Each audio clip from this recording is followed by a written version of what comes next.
With a warm greetings, I extend my warmest welcome to the Symposium Education 4.0 Transforming Learning Landscape.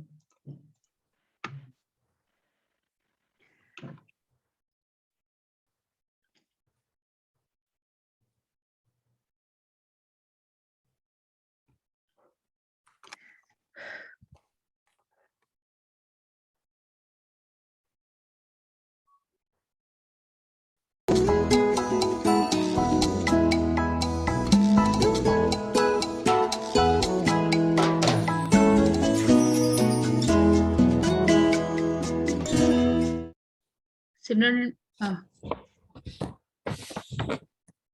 could not see. Good afternoon, everyone, and welcome to this second day of Symposium Education 4.0, Transforming Learning Landscape and Developing Competencies. Once again, I take this opportunity to share that the society is the brainchild of Madam Daljit Kaur, former Additional Director, SCRT, Shri Y.P. Puram, former Additional Director, Department of Education, Delhi, and late Shri Suraj Prakash ji. We express our gratitude to them for navigating Samuha since inception. We feel pride to have our mentors, Dr. Ashok Pandey, Director, Elcon Group of Schools, and Dr. Rajesh Hazija, Director, Indraprastha Group of Schools, for guiding and inspiring us continuously.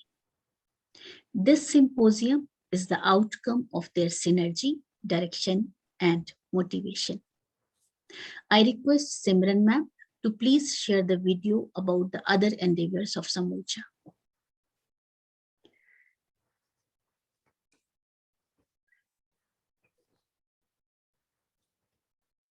Samuha Educational Society, established in the year 1991, has completed its gratifying journey of 3 decades. The society was conceptualized with the objective of educating children and preparing them to be morally upright and vocationally independent. Ever since its inception, the society has continued to take tiny steps forward, redesigning the educational fabric in all possible ways through various educational activities, besides conducting social outreach programs like the Girl Next Door and the Charity Wall. Samuha is constantly striving to bring together some of the most ignited minds in the field of education to introduce change in the educational fabric of the nation by providing educational vision, empowering educators, inspiring learners, and elevating various organizations through training sessions, panel discussions, talk shows, conferences, and symposiums. The Society has also conceptualized and published periodicals and magazines for students and teachers. Samuha continues to explore new domains, trends, and landscapes to enrich the educators across the country by equipping them to resolve the academic challenges in their classroom to make teaching and learning more joyous and engaging. It also helps educators realize their vision and collaborate with national and international educators to have sustainable societies and a happy nation, thus redefining the paradigms of Indian education. Jai Hind, Namaskar. Yesterday, our resource speakers and panelists deliberated on transforming learning landscapes, and today our focus will be on how to develop the competencies which we need to develop, and how and why and what all to be done. Our keynote speaker, Dr. G. Balasubramaniam, former director CBSE, expressed his gratification that educators have started thinking of transformational change. He also shared that transformation is required beyond the landscape. The earth has less than 30% of the land, whereas mind thinks and imagines much beyond this universe. Hence, the need of the time is to transform the mindscape, to deal with digital natives, our students, our future. He also shared that today, shelf life of knowledge is just 6 weeks. The need of the hour is to enhance our learnability. Professor Pant shared about future-ready learning and explained the low bandwidth learning to high bandwidth learning in terms of the existing functions and status of teachers. His suggestions of books like When Computers Were Human, AI 2041, range also paved the path to the participants to enrich themselves. Dr. Rajesh Hasija set the ball rolling for effective discussion on competency-based learning and the holistic development of learners with respect to national education policy in the panel discussion. Panelists across India, along with Indian schools in UAE, deliberated and tweaked during the panel discussion on the topic translating NEP. Our panelists, Mr. Arogya Reddy, Ms. Radhika Srinivasan, Ms. Alka Avasti, and Ms. Chetali Moitra, shared their personal experiences and anecdotes, explaining the advantage of learning in the vernacular language, convergent thinking model, breaking away the regimented approaches, dissolving silos between subjects, and adopting skill-based learning at all levels, which will give students a lot of liberty to pursue their choices. They also suggested that giving right feedback is the finest form of assessment. Today, we will discuss the competencies required for transforming learning landscape or the mindscape. We heard about Education 2.0, which referred to the transition framework where education focused on designing the web of teaching and research. Yesterday, Professor Pant shared Education 3.0 never came, and today we are discussing about Education 4.0. Education 4.0 mentions the future of learning with disruptive technologies while evolving competencies. The question is what and how to develop the competencies required for Education 4.0. To know about this, we have with us a veteran in school education, a dynamic leader, extremely gorgeous, a perfect orator, a role model, and the mentor of thousands of educators, Dr. Amita Mulavatal, Chairperson, Executive Director, Education, Innovation and Training, DLF Foundation Schools, the former principal of Springdale's Pusa Road. We welcome you, ma'am. Thank you. Thank you so much, Mukhtab. I request Simran, ma'am, to please introduce ma'am with a musical note.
Once again, welcome, ma'am.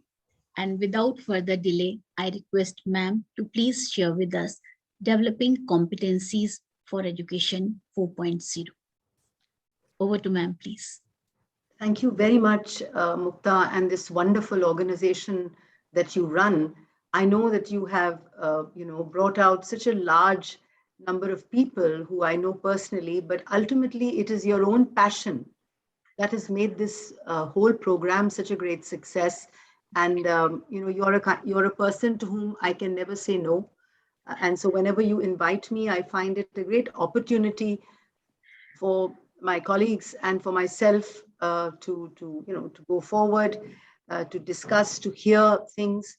So thank you again for giving this opportunity to me and inviting me for this program. It's very interesting that you named it, learning landscape, something that when I was the chair of the NPSC in 2015, I, released a book of essays by several principals at the time. And, what I do want to say, Mukta, and I think that's what you've been wanting to say too, is that whether it was in Greece or whether it was in India, ultimately we all come back full circle, because we talk about education, being 1.0 and 2.0 and 3.0. At the end of the day, these are semantics. I personally believe that if you care for children, if you are focused and if you're ready to upgrade yourself, then any point O will suit you. Because ultimately we have to evolve with the time and we have to connect with the children of our times. We should not become dinosaurs, because if we become dinosaurs, we will become irrelevant. And I think this is something that from the time that Socrates philosophized about this in Greece, when he said that learning should be dialogical, there should be questions. And we're saying that today. In fact, when you hear Ken Robinson about creativity, that same thing is being said today. The same thing was said even in our scriptures, whether it was the Mahabharata, where everything was so dialogical. So I think the whole idea is that learning per se, we do give it divisions because, it has moved from various ages. We do give it divisions. But at the end of the day, I think the biggest competency that we need to have in teachers is to see, one, are we adjusting? Do we adjust?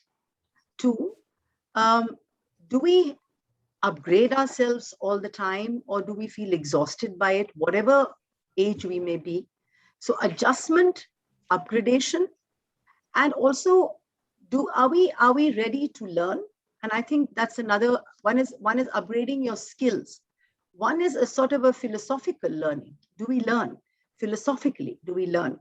And I think that's very important for a teacher, because then it brings in the quality of reflection. And unless we have that quality of reflection, we can't think, because our children will not reflect. They will be so anxious all the time. They will be so restless all the time. So a teacher has to give out that persona of being reflective, of being a learner, of being adjusted and adapting to her or his circumstances, and a person who's ready to upgrade. And I think if a teacher just does these four important competencies or understands these competencies, then any kind of movement in learning will be an important aspect of what she does. So that's the way I look at the whole understanding of competencies in the learning landscape. And so I'll just take it one step further before I get into this. And I would like you all to just keep, please take whatever you want, because I think I would also share the presentation with Mukhtar and she can share it with you directly and send it over to you.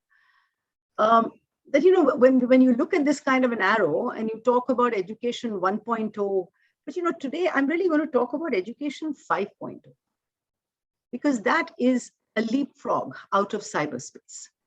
And I think that's what we require today, because there is a huge urgency in us, because there is a tediousness that is coming into the students. There is exhaustion that is coming to teachers with the kind of learning that we're dispensing. So I think it's very essential that we start looking at what the future will be and what is it going to bring us. And actually, in many ways, the future is already here. So the trajectory of this the various points that you've seen, and I think, as Mukhtar said, you discussed it yesterday through Professor Pant and through the others who spoke on these aspects, Bala and the others who spoke. So I think it's something that you would all know, that how we moved from the agricultural society where everything was so rote written and everything was so, sort of rigid. And yet we started moving towards, becoming sausage machines in the industrial age, same kind of children being sausaged out of schools. And I'm sorry, forgive me, the vegetarians, please forgive me. And of course, the knowledge economy.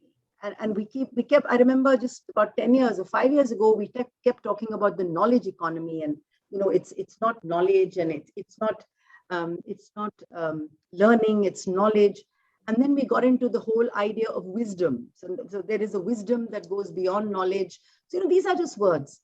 And then we got into the whole understanding of education 4.0 when we talked about we must create innovations.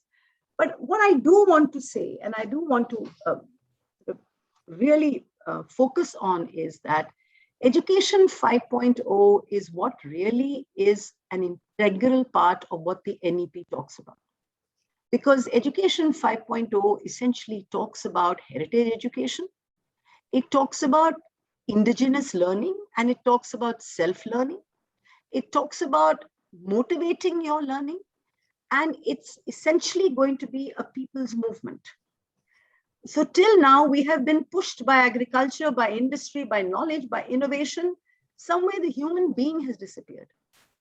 I think the whole process that we're going to see, and we're on the brink of the understanding of education 5.0, where the human being has to ensure that the machines don't take over his life, that the machines don't become more than just tools. Today, in many ways, this obsession with technology, because we're all forced to do it, and companies are making us do it, and all sorts of service providers are making us do it, our managements are making us do it. What is happening to us is that somewhere that human aspect is being lost. And we are claiming that without technology, that technology is very important, yes, but that it's just a tool. It's just a tool. The way we use a knife to cut bread, it's that kind of a tool.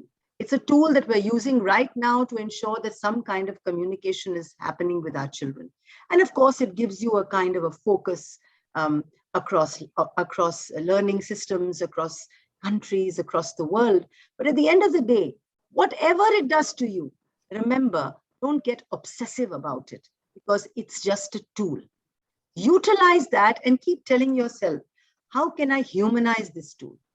How can I maximize the humanization in this tool? Should I just go beyond the poll, the Padlet, the Google form? How do I maximize it? And I think it's very, very important that we look at this aspect, which is education 5.0. Because when I think of teachers today, I think we've become like those wardens. We carry these lamps, and the light of the lamp shines on the child, but we are in darkness. We have to turn the lamp onto our own faces. Only then will our own lives be lit. Light up your own life. Light up the inside of your life.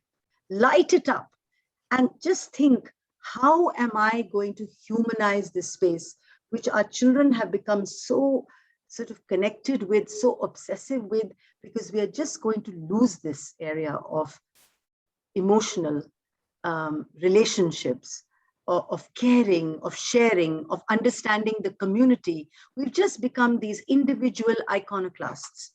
We have to get out of that role. So a competence that I'm going to ask you is, try to locate something within an app, through whatever you can do, through whatever you read, if you can become more human with the tech that you're using. How do you humanize that tech? Think about it, okay? It doesn't mean that you need to be efficient. You don't have to be efficient, because human beings are not necessarily efficient. We're not machines, we're not perfect. We're going to make mistakes. So don't bother about perfection. You bother about perfection, you get exhausted. You will stop learning, because you will only be looking at one direction. So just get out of that mold. The competency is, how am I going to humanize technology? And how am I going to incorporate it into my own life, into the classrooms that I have? It's not easy to think like this right now, because from the food that you order to the medicines that you call for, to the way that you teach is all tech. So how are you going to do it? Because shortly shortly everything will just become very standardized. And nobody has the right to standardize you. You're not a sausage machine. You have a name. You are a Mukta, you are an Ashok, you're a Rajesh. Why should all of us be stuck in this one snag of technology? So maintain your diversity and humanize a very important competency that I want you to take back with you, other than all the wonderful things that you're doing already. So now let me get back to the next point, which is, what is Education 4.0? What is it? I mean, these are all words, major trends which you know. It's essentially, if you notice, very focused on tech. Let's have a look at it. It's personalized learning. It's more remote learning opportunities. It's the plethora of education tools. It's a project-based learning. It's easy and accurate assessment, because again, it's tool-oriented, and it's data at the fingertips. Now, my worry is, assessment is something that I work with very, done a lot of work in the area of assessment with the Australian government, with New Delhi, with the government of Delhi for state, for which I was involved with creating of the curriculum and assessment for their boards. And what do I see? You see, when you're assessing children, after all, at the end of the day, there can be a mood, it can be a bad hair day. The child could have had problems for about a month. And yet, until we are there and understand the human angle of the child, if we're just going to play into the hands of tools, we'll just be not humanizing that child's assessment level. So utilize that tool. It's a brilliant tool to have for assessment, because it brings in very little, very microscopic features of the child. But please, at every microscopic features, just don't push that button. Think about it, read about, but we're just pushing buttons now. We're pushing buttons because we're pushing buttons for report cards. We've got these 4 options. We're pushing a yes or a no. We just, we put everybody into some kind of an instant karma bottle. And we just open it, the fizz comes out, and then we drink it, and the child is ready in front of us. So be careful of how you look at easy and accurate. What is inaccurate? Can there ever be an accurate assessment of a human being's learning? No, there can never be. So give a chance to a child, not the kind of chances that we're giving today, because all of us are so caught up in, the fact that the child has such a huge learning gap. And so we're tense that, if we don't give them marks, then there will be issues from the government, there'll be issues from the parents. And so it's better to give them overblown marks than not give marks. That's become another trend today. It's become a trend in the boards. It's become a trend with us. I think that's one thing we should be very careful about. I think more and more we should watch the child as we are talking to them. Every time they come to school on an offline mode, watch them, see them, feel them, understand them, and then look at the assessment patterns that you want to build in. So I think it's essential that we look at it. So Education 5.0 is not about infrastructure in your school. It's not about connectivity. It's not about a digital tool or a platform. It's not about a laptop or a tablet. It's all about intellectual, social, and emotional literacy. It's about self-motivation. It's about developing joy of learning. It's about cultivating humanity over technology. So these are the central competencies. I'm so sorry, I have a very bad throat, it gets dry. These are the central competencies you should be looking at. How do you open the mind intellectually? Because today, let me tell you, I'm watching children, they're not being able to communicate. They will dress in any way. Why children? Adults. They're not communicating much. A husband and wife is sitting perpetually on the phone. You can't do that. After all, God willing, the next 2, 3, 4 years, if this whole thing doesn't happen, you will become strangers to each other. Relationships will suffer. And it's terrible to be alone, because a phone cannot hold you. A phone cannot give you a hug. At the end of the day, if you lose somebody, you need human compact you need a human contact to hold, to care for, and so on. So I think it's very important for us to see how do we get out of this whole mode that we've got into, and yet be very careful about it. So the top digital skills for education 4.0 and 5.0, what I'm just talking about is cognitive flexibility, the flexibility in your emotions, creating these kind of emotional movements that you have. Also negotiation. Are you able to negotiate? Or is it only your way or the highway?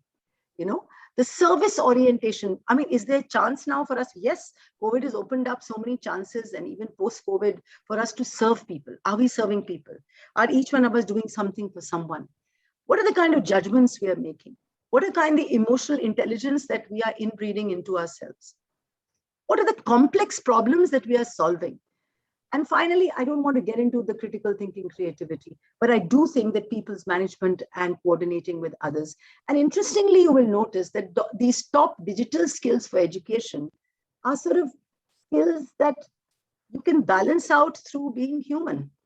And you don't need a digital skill to negotiate. You need your own understanding and your own experience of conflict to negotiate. Or are you going to go and Google and say, how do I negotiate 3 C's? Be cool, be calm, and be collected. Is that how you're going to negotiate? Or if there is a clash, how will you do it? You will bring out your own personal experience. You will check out how you are as a human being. But if all the time, if whatever we are is only the tool that we work with, we will lose those skills of negotiation. We will lose those skills of cognitive flexibility and developing a growth mindset. A growth mindset is a mindset that is able to move through whatever changes happens, but does not lose its human touch. I think we have to look at this in a very strong manner. So coming back to education 5.0, because that's the next point. That's the next point that perhaps Mukhtab will be talking upon, and which is today a very important part of our lives is social identity. What is the identity that we have? Who are we? There is this story about a king who wanted to know what people felt about him. And he went around the land and he saw a chowkidar at night, and the chowkidar stopped him because he couldn't recognize him. And so the king asked him that, the chowkidars asked him, who are you and where are you going? Ask yourself that question every day. Who am I and where am I going? Then you won't have to bother about things. Who are you exactly? What kind of person are you? Are you a giving person? Are you a caring person? Are you a learning person? Are you an upgrading person? Do you understand what you're doing? And where are you going with it? Are you doing something beyond whatever you've been asked to do? Where are you going with it? So through this whole heritage education that the NEP is going on about is about poverty. It's about getting to meet people. It's about increase in scientific knowledge. It's about understanding the fact that the climate changes are happening. There's going to be huge issues about sustainability. You've already seen the way that weather patterns are changing. You will have so many more homeless people this winter. Are we going to build some shelters in our home? I remember as a principal of Springdale's, a particular winter, it was very cold. And in the bus yard, I put up some kanats and I converted it into a soup kitchen. Because I felt that it's not only about the school and being elite and having your name in education world. It's about what are you doing for the community, because you are an educator. You are a person who's way above anybody else, way above a corporate guy. You're way above a lawyer or a doctor. You are an educator. So your systems, the way you look, the way you think affects children in very big ways. The children watch you and see you. So what are you doing with your environment? What kind of creative industries are we developing? And how are we looking at life and living? How are we looking at health and living? And that is why it is important that we start focusing on these things in our conversations with our children in our classrooms. So can I have the next slide, please? So I have talked about this, and I think the heritage education is extremely integral to what we're talking about. In the next aspect, so what have I talked about? Essentially, I've talked about the fact that we have to look at our emotional intelligences, we have to look at our physical intelligences, we have to look at our social intelligences, and we have to take it from there. So I think you have to focus on these aspects. The other important thing that I think you should look at is the 4D framework for the whole child. What is a 4D framework? You know, when you look at a 4-dimensional, you look at length, breadth, depth, but you must also look at instinct. What is instinct? Do you understand children instinctively? What is the 4D framework? It's about understanding cognition. You understand metacognition. So this is another aspect of learning of 5.0, that do we understand learning in the context of learning to learn? Are our children understanding how they learn? Are you understanding how our children learn? And if we understand that aspect of learning, then automatically so many different ways of learning will happen in a classroom. So how many pedagogies do we use to ensure that different children learn differently? Do we use at least 3 to 4 pedagogies when we are teaching? We are using cluster classrooms. You're using technologically, you're using different pedagogies.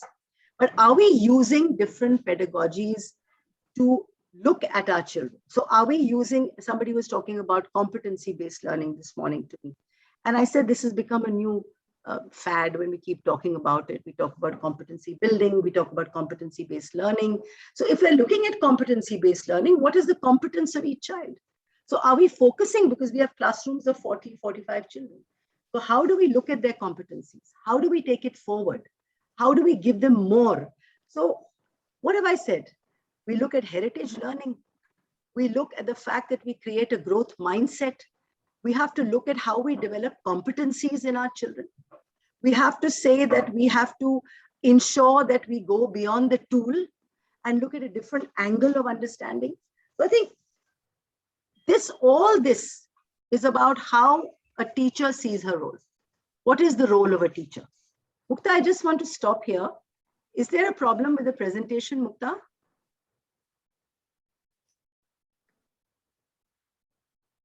Hello? Ma'am, this heritage education slide is there. No, but next slide, the next one, which you have slide. This 4D framework. That, yeah, but somehow I can't see it, Mukhtab. We can see it, probably that it has got stuck. This 4D framework slide, we could not see. It's still stuck on this heritage education slide. Yeah. So could you just ask Nidhi if she's there? Nidhi? Yes, ma'am. I'll just stop it and share it again. Yeah, I'd be grateful. So I'm just telling you about it. This 4D framework is an extremely interesting framework. And you must look at it because it is a very important thing which fits into, here it is. Can you all see it now? Yes. So great. So what am I talking about? What are the different pedagogies you're using in your classroom? Because ultimately it's about meta learning. It's going beyond learning. You know, it's all very easy to say the child is going to create its own learning. You know, I believe that the teacher has to help the child to create its own learning. We can't constantly, you know, this whole guide on the side and coach and, you know, that's all very well. But at the end of the day, the child is still a child. He has a lot within him. But we have to shine the light. This time we turn around the lamp and shine the light on the child. And that's when he can pick up his little learning bits and create it. So I think it's very, very essential that we look at better learning. We look at a growth mindset, and we look at the fact that we must look at 5.0 concepts of mindfulness, resilience, ethics, and leadership. This is much more important to me than anything else because all the rest follow.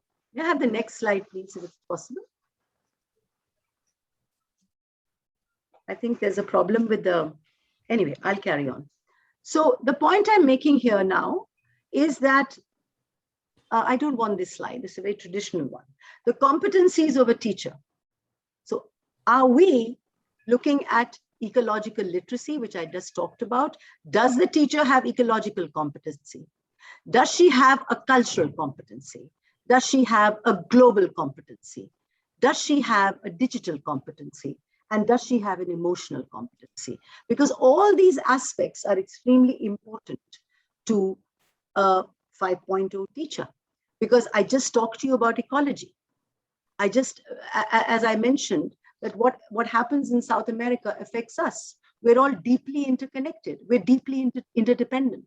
Culturally, especially in today's world, when people are becoming extremely isolated, are we culturally diverse? Do we understand? Do we create awareness about other people? Is it important? Isn't it important? Because today everybody is in their own ghettos of caste and creed and all sorts of things are going on. What is the global literacy that we have about our children? And of course, I don't want to engage with digital literacy because that's very important and that's something you all know about. And of course, the most important thing is of values and mental health and so on. And so with that, I'm going to show you a couple of cartoons. And this is an interesting cartoon because in 1969, the teacher was in a different role. And today, the teacher is in a different role. Now, these are two extremes. These are two extremes. I think somewhere in the middle, a teacher has to find her space between being authoritarian and being someone who is scared of the parent, scared of why should you be? If you know your work, you shouldn't be. And so I think today you can see the slide shows you a huge learning gap in children. This slide is a clear learning gap of how children are looking. She's telling him to reduce this fraction and he's reducing it in size. This is not funny. But there's a deep learning gap. If you look at the ASA report or Pratham, you will notice that the way that the child is in basic foundation, literacy and numeracy, there are huge gaps. Let's take on the next one. This is another typical thing, that how can I trust your information when you're using such outdated technology? So what is happening is that, there seems to be a gap between what a child is thinking and what a teacher is doing. And I'm not only talking about private schooling in urban cities, I'm talking about rural India, because ultimately India is in our classrooms and India is not necessarily the schools that are right now listening to us on this presentation. So we need to have that kind of connects that are there. May I have the next slide, please? And of course, this is a bit of a funny one, but I forgot to make a backup copy of my brain. So everything I learned last semester was lost. So, we've also lost our memory in some ways. The memory itself is a very big thing. Memory keeps you connected. Memory reminds you. It keeps you alive. It's a relational thing. So, the more we are constantly hooked on to tech, the less our memory supports us. So I think, please, let's balance this whole memory tech thing. And when we look at the work of 2040, what are we looking at, the kind of work that we're looking at? These are the kind of work areas in 2040. Because looking at these work areas, perhaps we have to think about our competencies. So we have to become innovators. I talked to you about that, okay? We have to understand that there will be cultural changes. That is why I talked about cultural literacy, okay? The fact that we have to not only look at a subject in one context, we have to look at a subject in a much. Ma'am, you are muted, please. We have to look at that subject in a larger context, and that is why projects will prevail. And of course, I don't want to get into automatic translation of languages, because I always believe that the joy of language is visiting a country, eating their food, seeing their people, and that is why exchange programs work so much better. And so, of course, there will be these flat things. In schools, we're so used to hierarchical structures. There's a principal and she has to be in a certain manner, and then there's an academic supervisor. But I know, I'm suddenly working in another space. I'm working in a corporate space, and it's different. I mean, in the beginning, I was a bit, I was wondering, what is this? But honestly, it's so much better, because there are no expectations. You motivate yourself. Nobody says, oh, you're heading this, so you should be this, because there's no head. Everybody is in a flat space and everybody's productive, because at the end of 2 months, 3 months, 4 months, you have to show what you've done. So it's not that just you're sitting there and the head, whether you work or you don't work, you're the head. I mean, I've seen organizations like that rot, where the head is there permanently, because, it's very difficult to remove people from a system, if they're permanent. So I think it's very, very important to keep upgrading ourselves and be in a kind of a flat manner, And of course, the whole idea of, when I said, are we going to do something about corporate social responsibility? Are we going to create these kind of shelters and so on and so forth and help others? So I want to end this discussion, because I think, Mukhtab, I think my time is up. And I want to end this discussion by saying it's perhaps a very different discussion to what the others may have had. But for me, the discussion is about education 5.0. For me, and I will sum it up, the discussion is about the fact that we must at some point move from partnership to alliances, move from a self-centered existence to a coexistence, move from confrontation to interaction, and move from alienation to cooperation. Because we have to believe that these are the competencies we have to develop. But all of us are always hiding our things. Luckily for us, because of technology, everything is in the open. But we don't like to share many times our best practices because we want to be the best school, the best this, the best that. I think it's very important that all of us should rise together. All of us should interact. And these are platforms like this that helps us to rise together. And I think that's one of the greatest things that have helped us in technology, webinars of this kind, which has helped us to share our thoughts and rise together and not lead these self-centered existences that we had in little ivory towers in our private schools. We have to coexist as one family, as one humanity, and as one learning community. So I'm going to end with the story of the three monks. And there were these three monks who were moving around with their Zen master. And of course, you must have heard this story. But, and there was this movement, and one of the prayer flags was moving. And so as they moved, one of the monks said that, the flag is moving.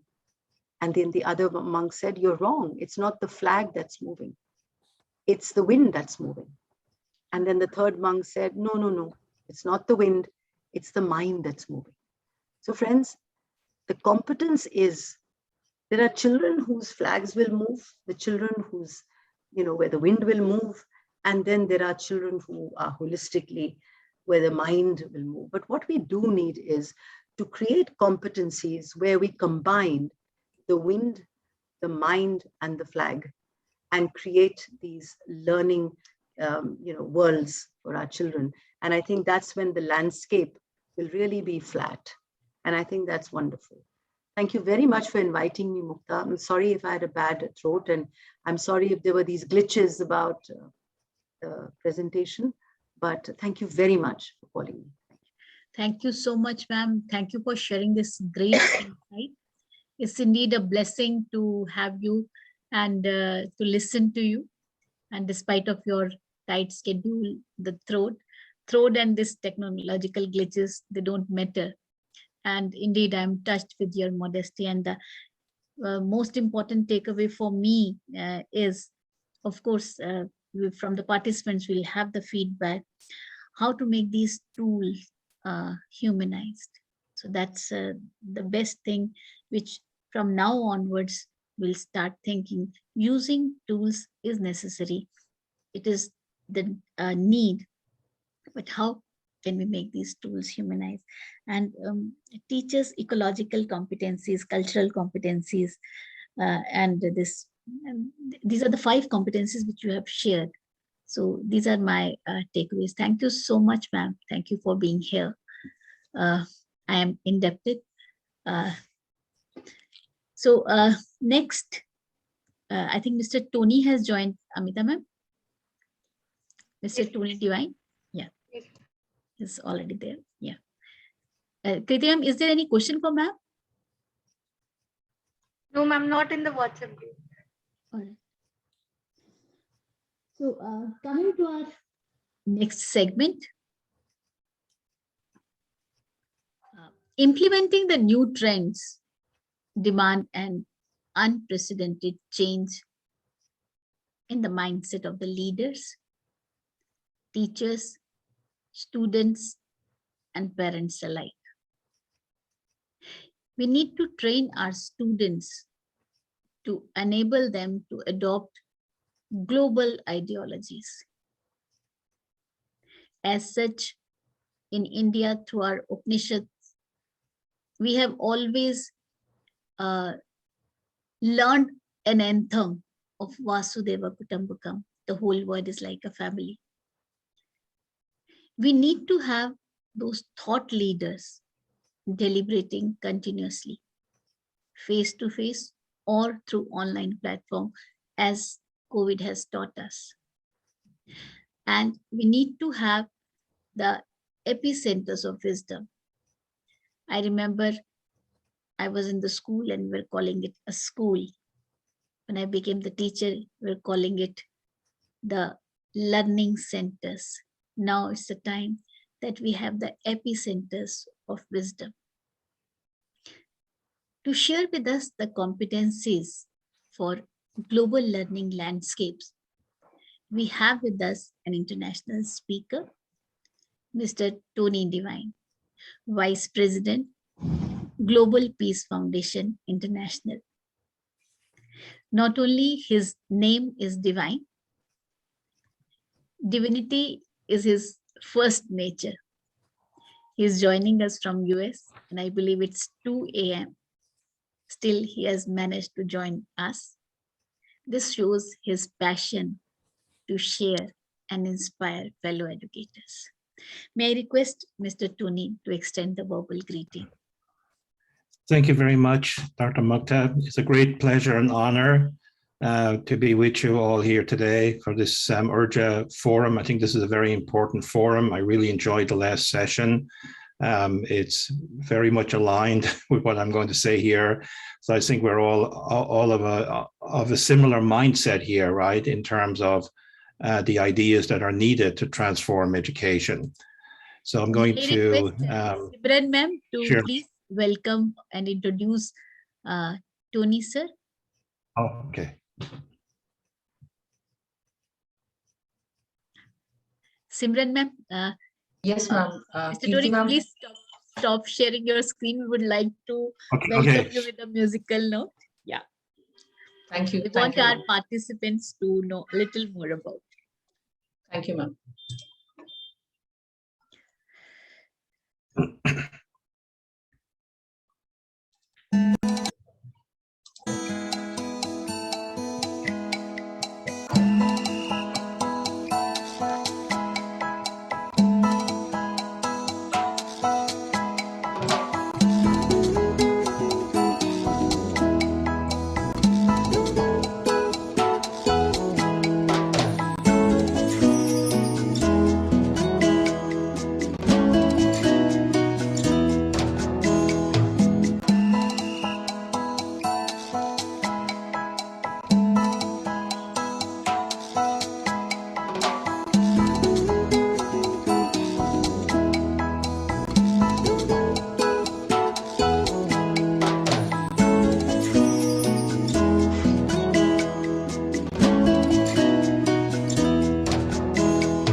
So once again, welcome Mr. Tony Devine.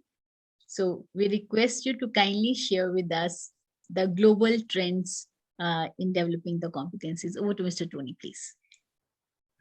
Thank you very much, Mukhtab, and thank you very much, everyone, for this forum. I think this is a very, very important forum here, and I'm really honored and delighted to be part of it here. So let me get the little slideshow going here. I hope you can see it okay. So my segment is on competencies for global learning landscape. And I really like this idea of competencies. These are something, this is an area that we really do have to develop. And the reason we have to develop new competencies is because the world is changing very, very rapidly, right? And we see this in all of society. The whole world went through a huge change, right, in the last 2 years with the global pandemic. But even prior to that, and even now, on the economic side, you know, scientific knowledge is creating new opportunities and solutions that, you know, very fortunately can enrich our lives. But at the same time, it's fueling disruptive waves of change in every sector. On the social side of things, in large parts of the world, right, even though the world has become more connected than ever before through modern communication, social media, but we still see inequalities in living standards and life chances are widening for many people. And we see conflict, inertia are also increasing in different parts of the world. And then in terms of the environment, climate change, the depletion of natural resources require urgent action and adaptation.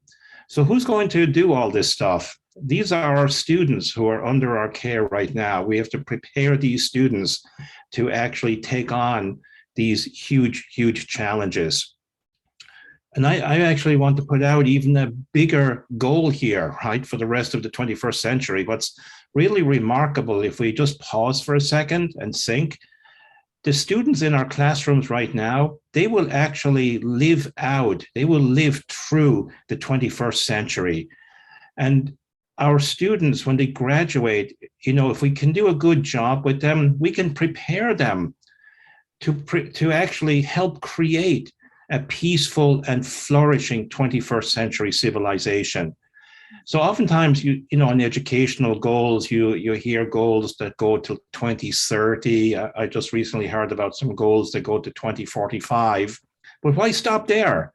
Let's go to the end of the 21st century and let's create that new civilization, that peaceful civilization. Our students can do this. They have the potential to do this. And this brings us to a very, very important point about human beings and our students, our teachers as well. First and foremost, we're not the same. We're unique. Every single student, every single person is a unique person. Every person has unlimited unique value. I'm going to repeat that. Every single person has unlimited unique value, unlimited potential to be good and great, unique strengths, abilities, and perspectives, naturally curious, inherently creative. You know, that's an amazing saying, right? As we look at each other and we see our value from that perspective.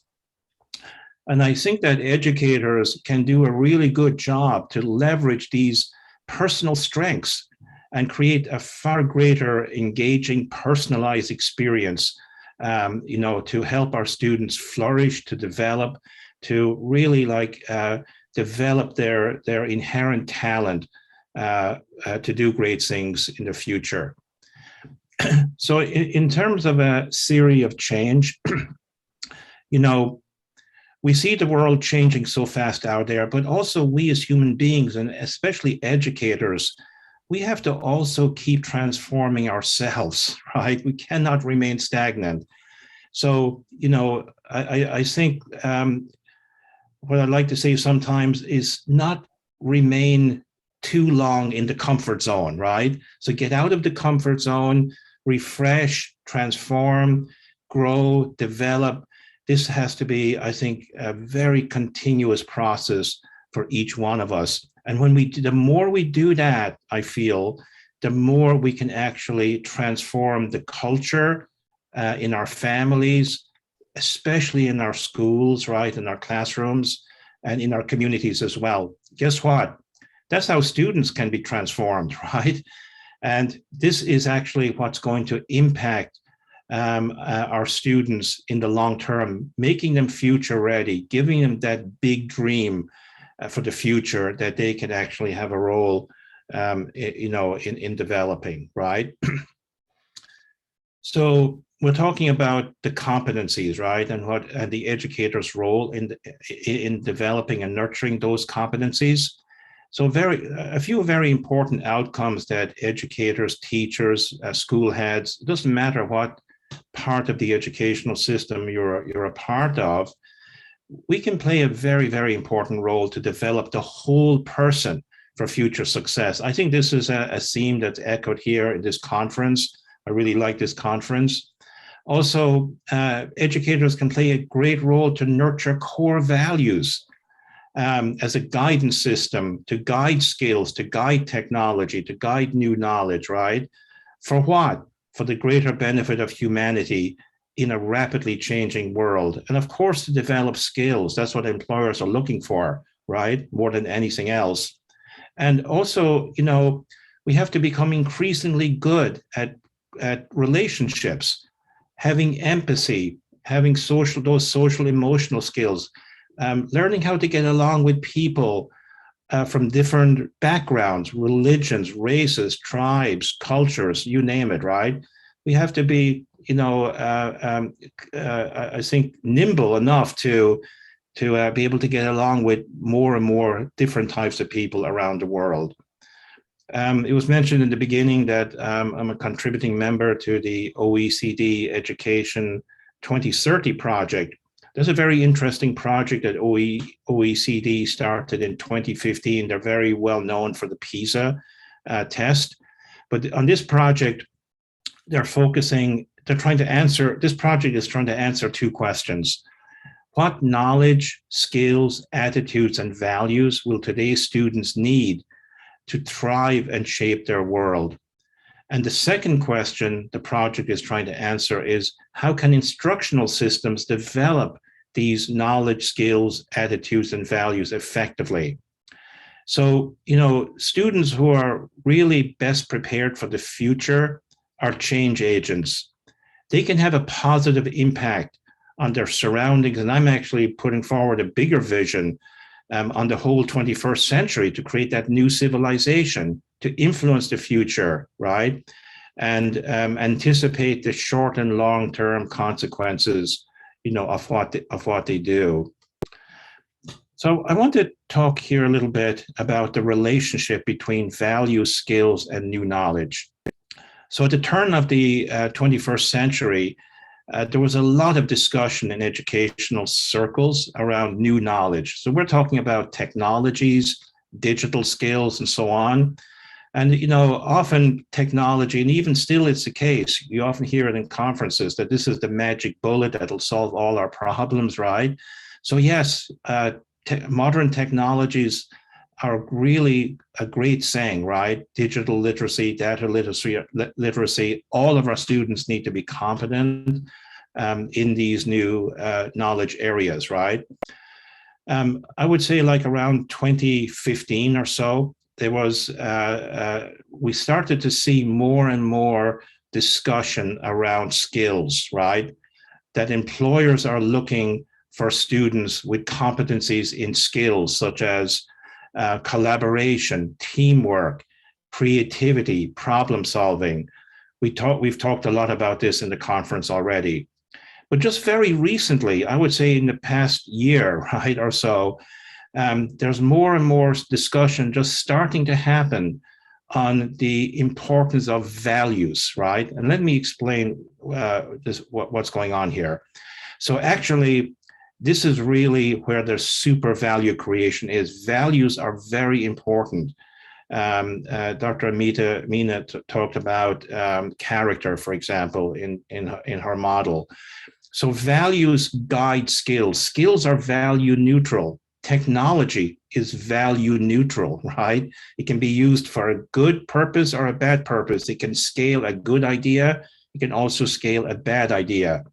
So this is where our students really need to understand and study and work on developing themselves, developing their core values, values that are focused on others, on the greater good of humanity, those kinds of values, right?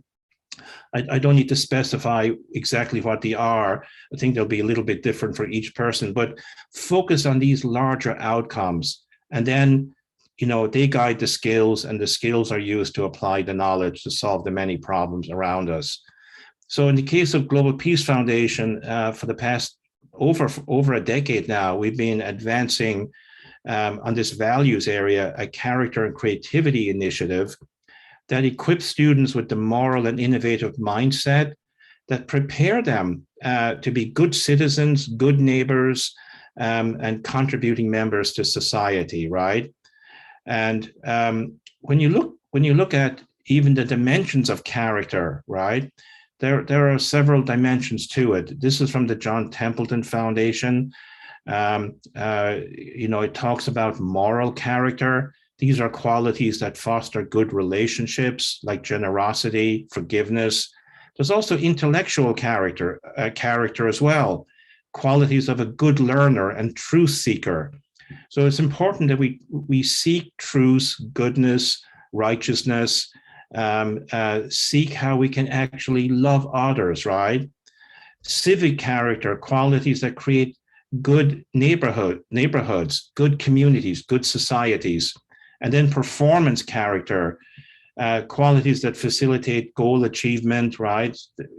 Examples of this would be perseverance, resilience, things like that. So I want to talk a little bit here about leadership, right? So there's many different models of leadership out there. I did my doctoral dissertation on transformative leadership. But in Global Peace Foundation, for over a decade now, we've been advancing, I would say, like a higher level of transformative leadership called moral and innovative leadership. And what I like about this is that there is tremendous clarity here. It is not vague on what we're talking about, right? And transformative leadership is a little bit vague where the ethics are, where the morals are, and so on. But here it's crystal clear. So when we talk about educators as moral leaders, it means that this is the kind of leadership that's guided by fundamental universal principles and values. And we find that these values at the heart of every great faith and wisdom tradition. I had the great honor and pleasure to be invited to India, to New Delhi, by my good friend Ashok Pandey just a few years ago. And it was a tremendous visit. I met great educators over there, like yourselves here on this forum here, and very, very impressed by the values in India. Also, we're talking about promoting a greater good that can benefit not only the individual, but the larger society, the nation, and eventually the world. And we're talking about civilization here now, creating that new civilization, and aspiring to unleash the potential of people, here in this case, in the context of education, to unleash the potential of our students, right? So that they can actually contribute to their families, their communities, ultimately to creating that new world we're talking about here. The other side is innovative leadership. And this is harnessing mankind's natural creative need to advance and develop the human condition. So our time, more than ever before, requires fresh creative ideas and thinking. You know, like every single sector, right, in society needs to be transformed. The health sector needs to be transformed. This forum is about transforming the education sector. I used to work in energy right way back. That sector has to be transformed, right? Who's going to do it? Our students who are graduating, they're the ones that we're pinning our hope on. And I think like our job, our mission, I'd like to call the work of education a mission rather than a job, right? It's huge, right? If we can do a great job in fulfilling our mission and preparing our students, right, to be those really transformative change leaders, they can have a huge, huge impact. You never know. You could have an Elon Musk in your classroom, right? You could have 20 Elon Musks in your school. You just never know, right? They could actually be there, lurking there, and all they need is that prod, right? Give them that vision for the future, right? In the context, let me contextualize moral and innovative leadership in the education context. So an educator as a moral leader has the life arc of their students in mind, versus, what you often see is just an exclusive focus on how they will perform in final exams. That is not where the value is. The value is way beyond that. And we all remember, right? All of us here, we remember that one teacher who had that great impact on us, right? Why? They cared about us. They cared about our entire life, not how we did in the final exam, right? And our educators can instill values. They can be great role models. They can motivate students to learn and engage, and they can actually demonstrate genuine care for their students. Educators as innovative leaders, right? Here we're talking about teacher agency. We're talking about educators being designers of learning versus knowledge transmitters. This forum is all about that, educators unleashing their talent, right? Their agency to be much more, right? To be that master facilitator, to unleash creativity and curiosity, and motivate our students to learn, right? And to mentor and coach them along the way. And in terms of learning, right? So we often kind of like associate the learners as the students. That's no longer the case. We all have to be continuously learning, especially the educators, right? Because the world is changing so fast. The pandemic showed us this, right? So all of a sudden, in many parts of the world, educators had to learn how to use Zoom, right? They struggled for months with this, and new technologies and so on and so forth. So we have to always have the humility that we ourselves have to keep learning. This includes ministries of education, school heads, leadership teams, teachers, and we definitely want our students to be learning beyond the curriculum. Motivate them on a passion project, right, that they can work on all year long. Have groups of students working on real world problems like this. And then, I'm a big advocate of teachers are developing their own agency too, right? So this is the belief that teachers will have the ability to positively influence their students and school culture for the long haul, right? And the capacity to initiate bottom-up innovation to affect change. So, we need innovation going both ways, from the top down and the bottom up, and also actually horizontally as well. And I'll talk about that in a second in the relationship between educational institutions and the community at large. A very important practical skill here, right, is collaboration. I think so much more value can be unlocked and so much more learning when we learn, if we can figure out how to work together, right? Oftentimes teachers end up in the silo of their classroom, right? I think we need to move on from that.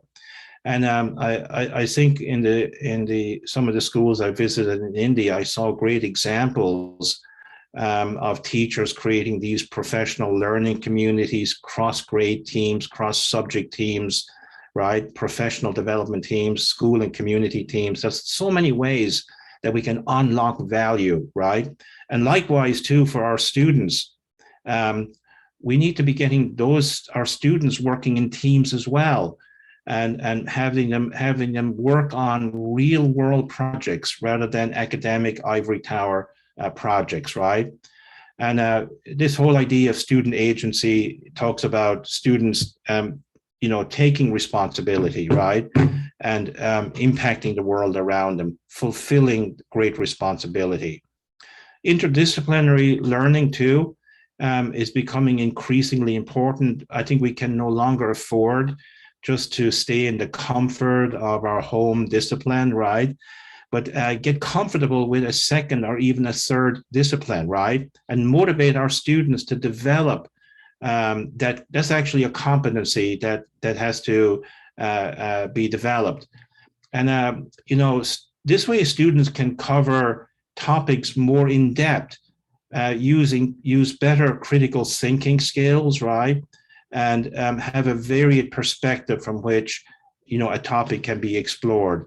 A great example of this is the smartphone, right?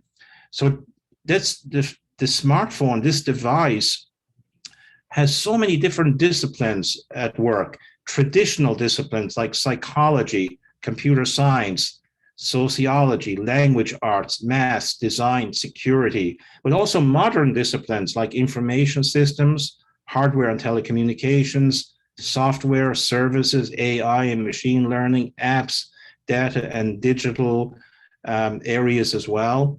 And we can pick any device, any service, any product. They're no longer single discipline areas anymore. We're living in a multidiscipline environment. In terms of unlocking, in terms of relationships, right?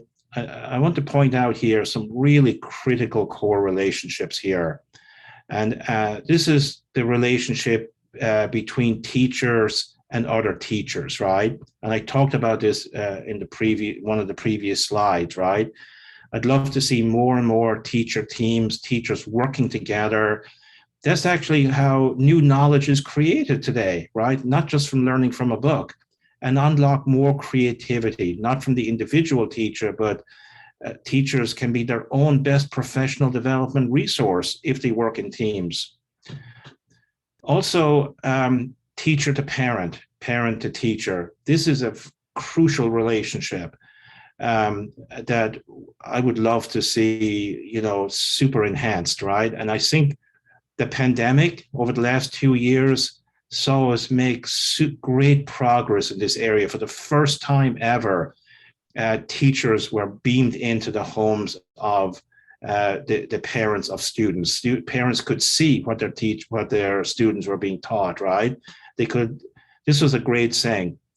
And for a teacher, the best asset, the best partner they could possibly have is the parent and of their students. And also parents have a lot of value add. You all know this, right? They work in the workforce, they have skills, they can contribute. We can unlock more value. So much value is right under our nose, right? If we just look at it, it's not out there in the far distance, it's right close to us. And then, of course, more than ever, the teacher-student relationship. The pandemic showed us, right, how important that is. Students missed, after a year being at home, Uganda, we do work in Uganda. The schools are still closed after two years, right? They're still closed.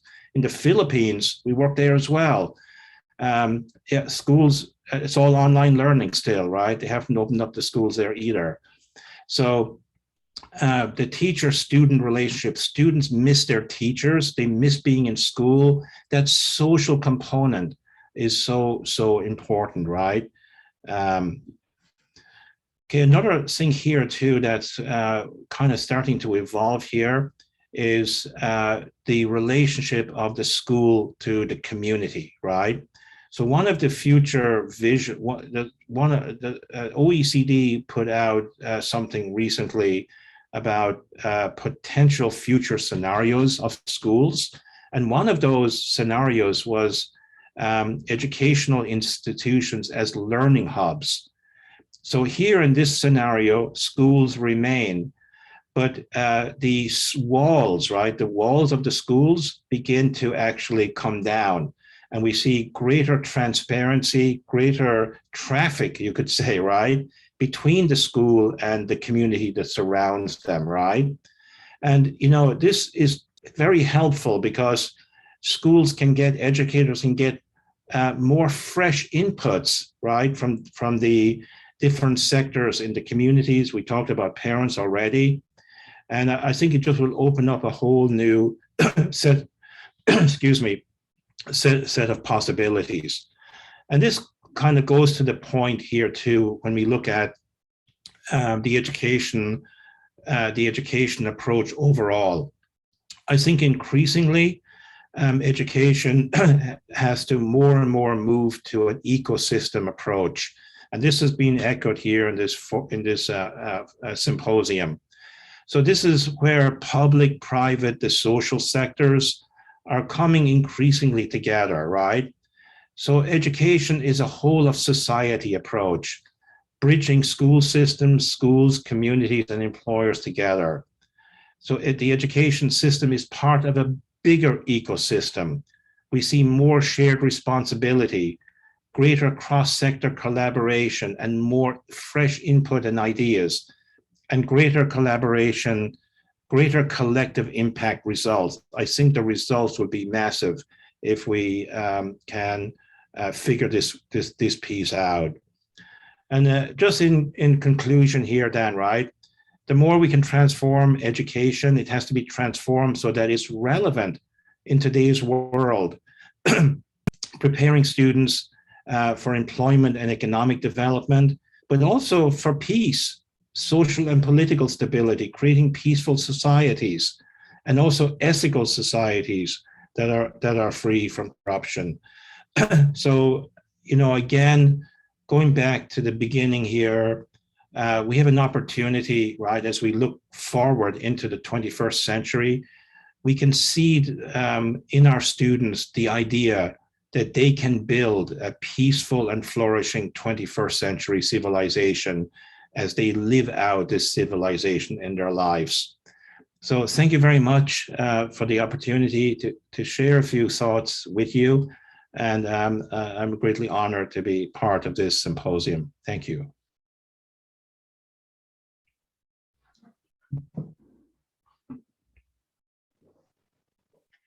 Thank you, sir. You are muted. Yeah. Thank you, sir. We second your views on educators being model leaders, and after your session, we would certainly become better leaders functioning in the educational ecosystem. Thank you so much. The pandemic.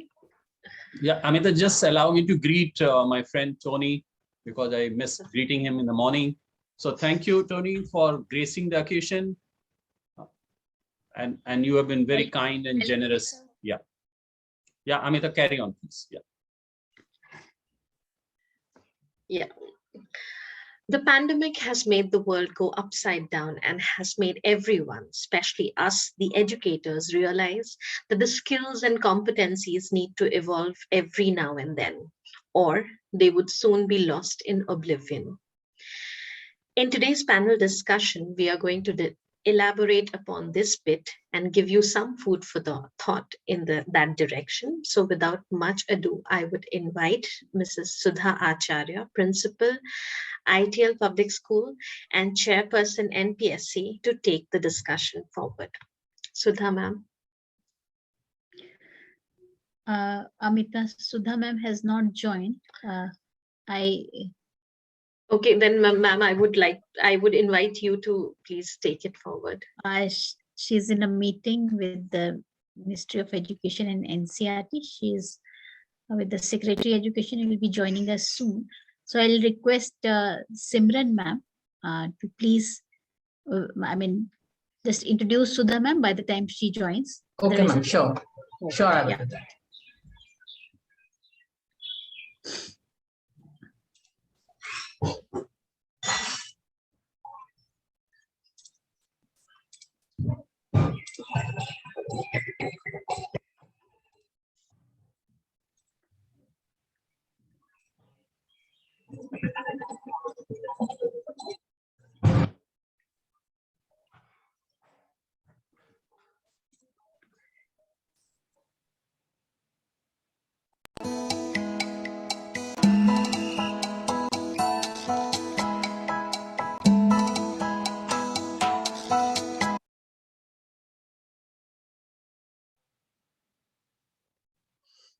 Simran ma'am, we can't see, we can't hear.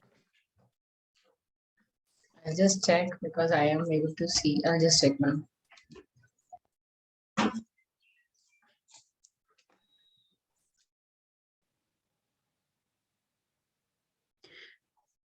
So by the time you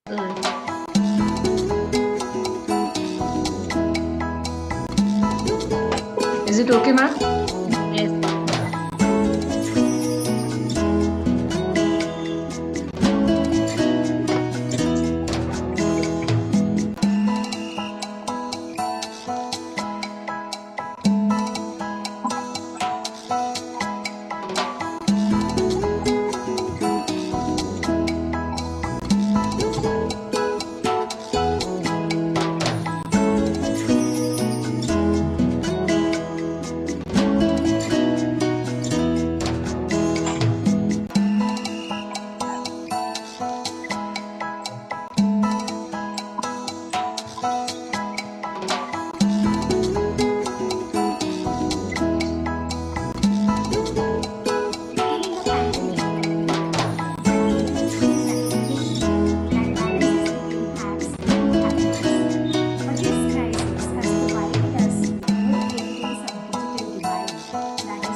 Thank you, Simran ma'am. I hope Tony sir is here.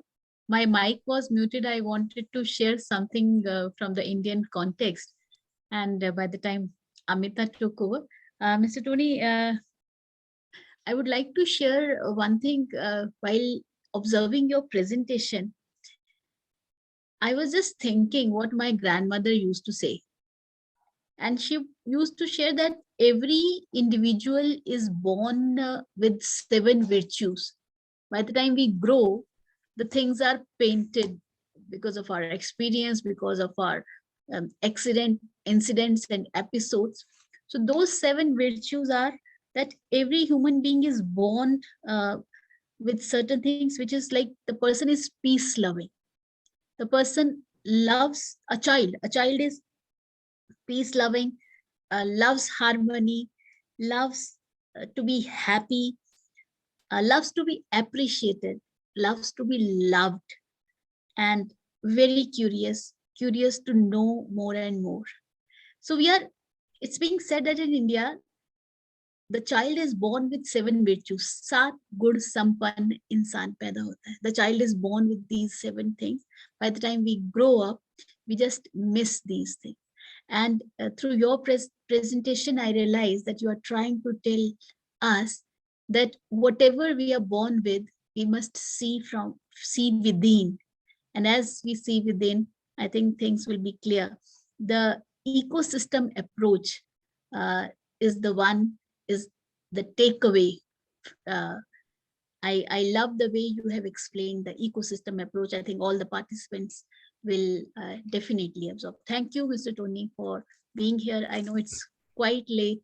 And as I said in the beginning, it's not only your name, Tony Divine, you are actually divine. The divinity is oozing from your personality. And thank you for accepting our offer and gracing this platform. Thank you so much. Yes, thank you very much, Mukhtab. I really appreciate your words there about the inherent potential we all have. Yeah, I'd love to be interacting more and more with your team here. Really enjoying this. Thank you. Thank you, sir. Thank you so much. Without delay, we'll continue with the panel discussion. And the topic for the panel discussion is evolving competencies for innovation in education. So competency-based education actually helps students develop and demonstrate mastery over a topic, build a culture of equality, equity, and inclusivity, prepare students for life beyond the walls of their schools or the classroom, besides inspiring students to explore and innovate. So today we'll be discussing in this panel how to evolve those competencies for innovation in education. Mrs. Wattle has shared so many things beyond education 4.0. She shared what all we require for education 5.0.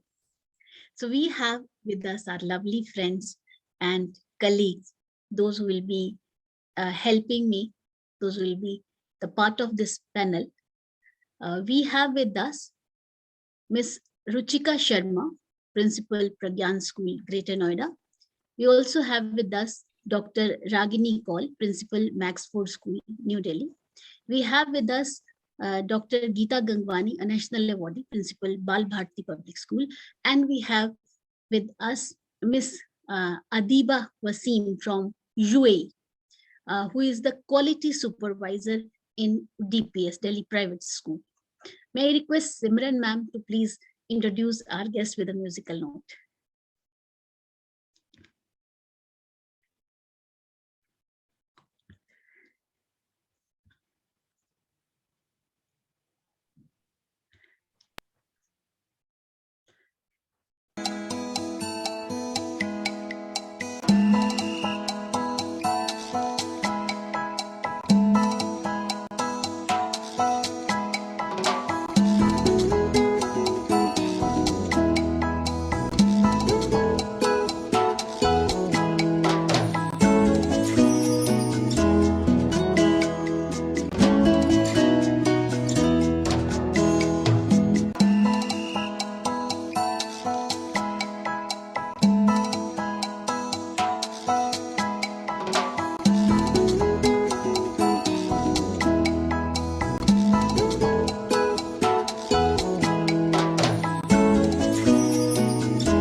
Thank you, Simran ma'am.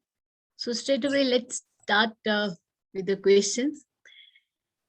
I do not know to what extent I'll be in a position to do justice with this panel discussion, but I am sure these dynamic principles, my lovely friends are here. They are having enough expertise, experience to share their thoughts.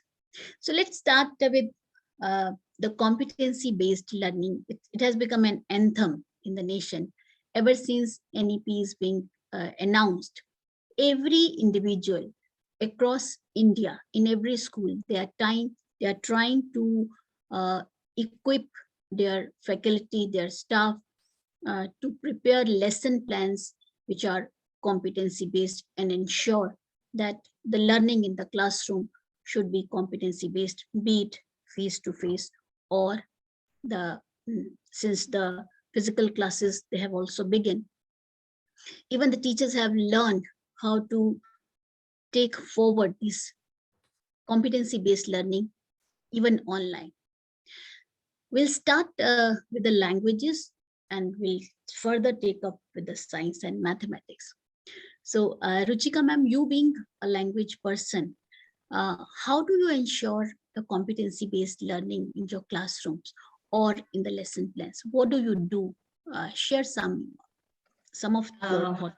Thank you so much, Mukhtab, for having me over.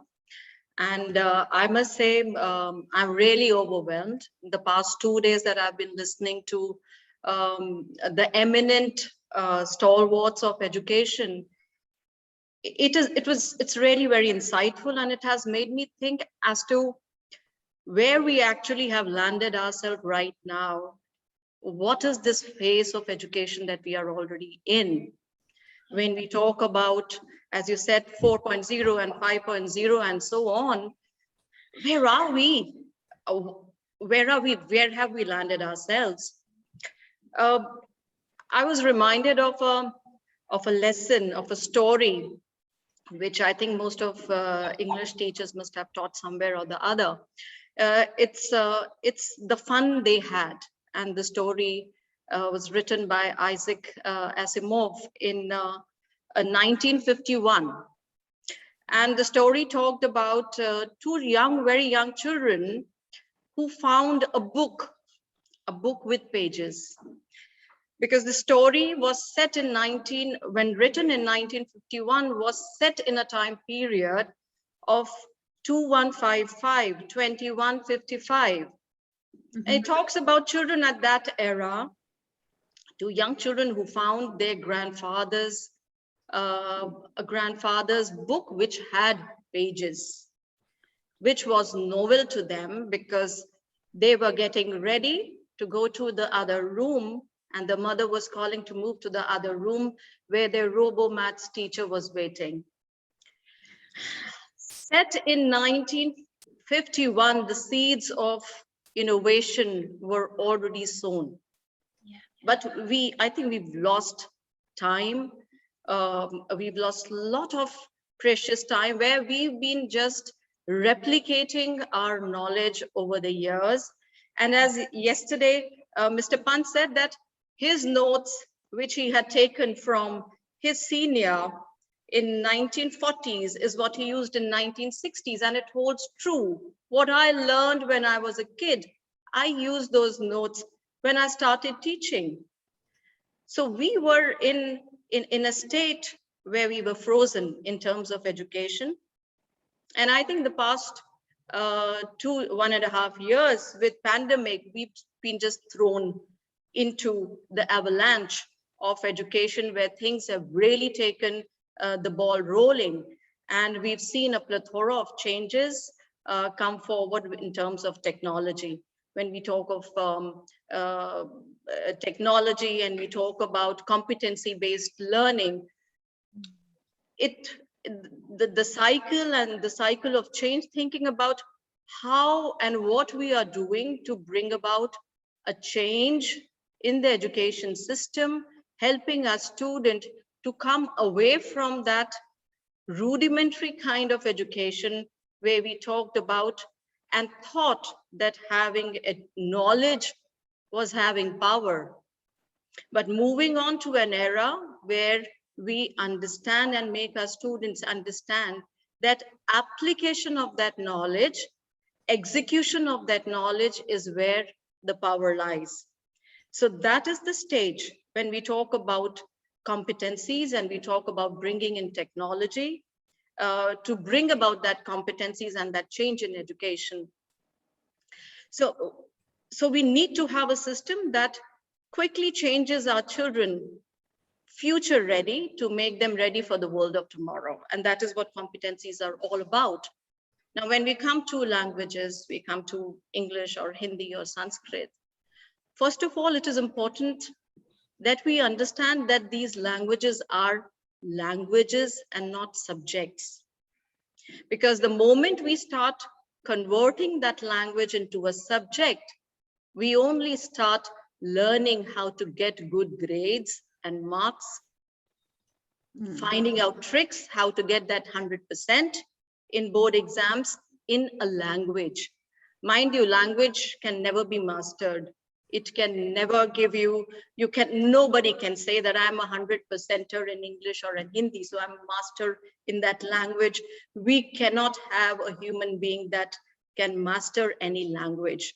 That is the depth of a language. When you talk about Upanishads just now, and we talked about virtues, we have such great depth in a language that it can never be mastered. So we need to move away from considering languages as subject, but considering them as languages that need to be developed. So when students move from grade 3 to 4, and then from 7 to 8 or 10 to 11, it is how, as educators, we are helping them evolve from that language one step ahead to ensure that after 12th or after, let's say, 5 years hence, what is it that they should be doing? What is it that they should be learning to be more proficient in that language? And so the seeds need to begin right earlier. So when we talk about evaluation system of evaluating a language, I think that also needs an overhauling. We cannot have an assessment which tells us that if you write a notice, if you suppose have to write a notice, if you write a heading, you need to underline it, and then you need to write the name of the school, and then you need to write this, and then you need to write the who has signed it. If you write the format properly, you get this much marks, which is very rarely very funny. Language is not about formats. Languages is about how you communicate yourself, how you're able to train your students to communicate what they feel, what they have learned in science and social studies and mathematics, and how do they project it to the world? How do they project their knowledge in a particular subject through the medium of language is the essence of having knowledge about that language. So we need to break that compartmentalization of learning, teaching a language, and then also how to assess it. Now, how do we bring in that competency? How do we make our children future ready? Let's start, if we start from, let's say, grade 12, I'm sure all the educators here would be knowing that kids, when they move out, they want the school to write a letter of recommendation, which they request the principals to write. What is a letter of recommendation? It talks about students, what that child has achieved maybe over the years, what are the attributes of that child, what can we do to bring and turn about that LOR and ask children to write that LORs for themselves. Let's say in grade 10, think about yourself, write your own LOR, write your own letter of recommendation, because when you make a child do that, he or she realizes where they actually stand. So it is not about knowing the format of writing an LOR, it is knowing what is within and knowing and understanding and having that capability of writing your own attributes on a piece of paper. The moment the student starts writing that, and I'm not talking about grammatical mistakes here, I'm talking about when the child starts writing about himself, he realizes that there is a long way for him to go And the time gap is there with him. If he starts writing his LOR in 10th, he knows that in 2 years, when I move out, I need to achieve a certain level before I'm future ready to move out of the school and move into my college or go for my higher education. And so indirectly, along with teaching him how to write, you are also teaching him how to reflect upon himself and how to get future ready. Absolutely, absolutely. Again, when we talk about languages, English or Hindi being our mother tongue here in Northern India, at least, when we talk about that, it is how well we all know that language is about reading skills and about listening skills and about speaking skills. But what do you do with these skills to make a child be ready for the future, to bring in that competency to understand and elaborate on the language that he's already learning in his formative years of school?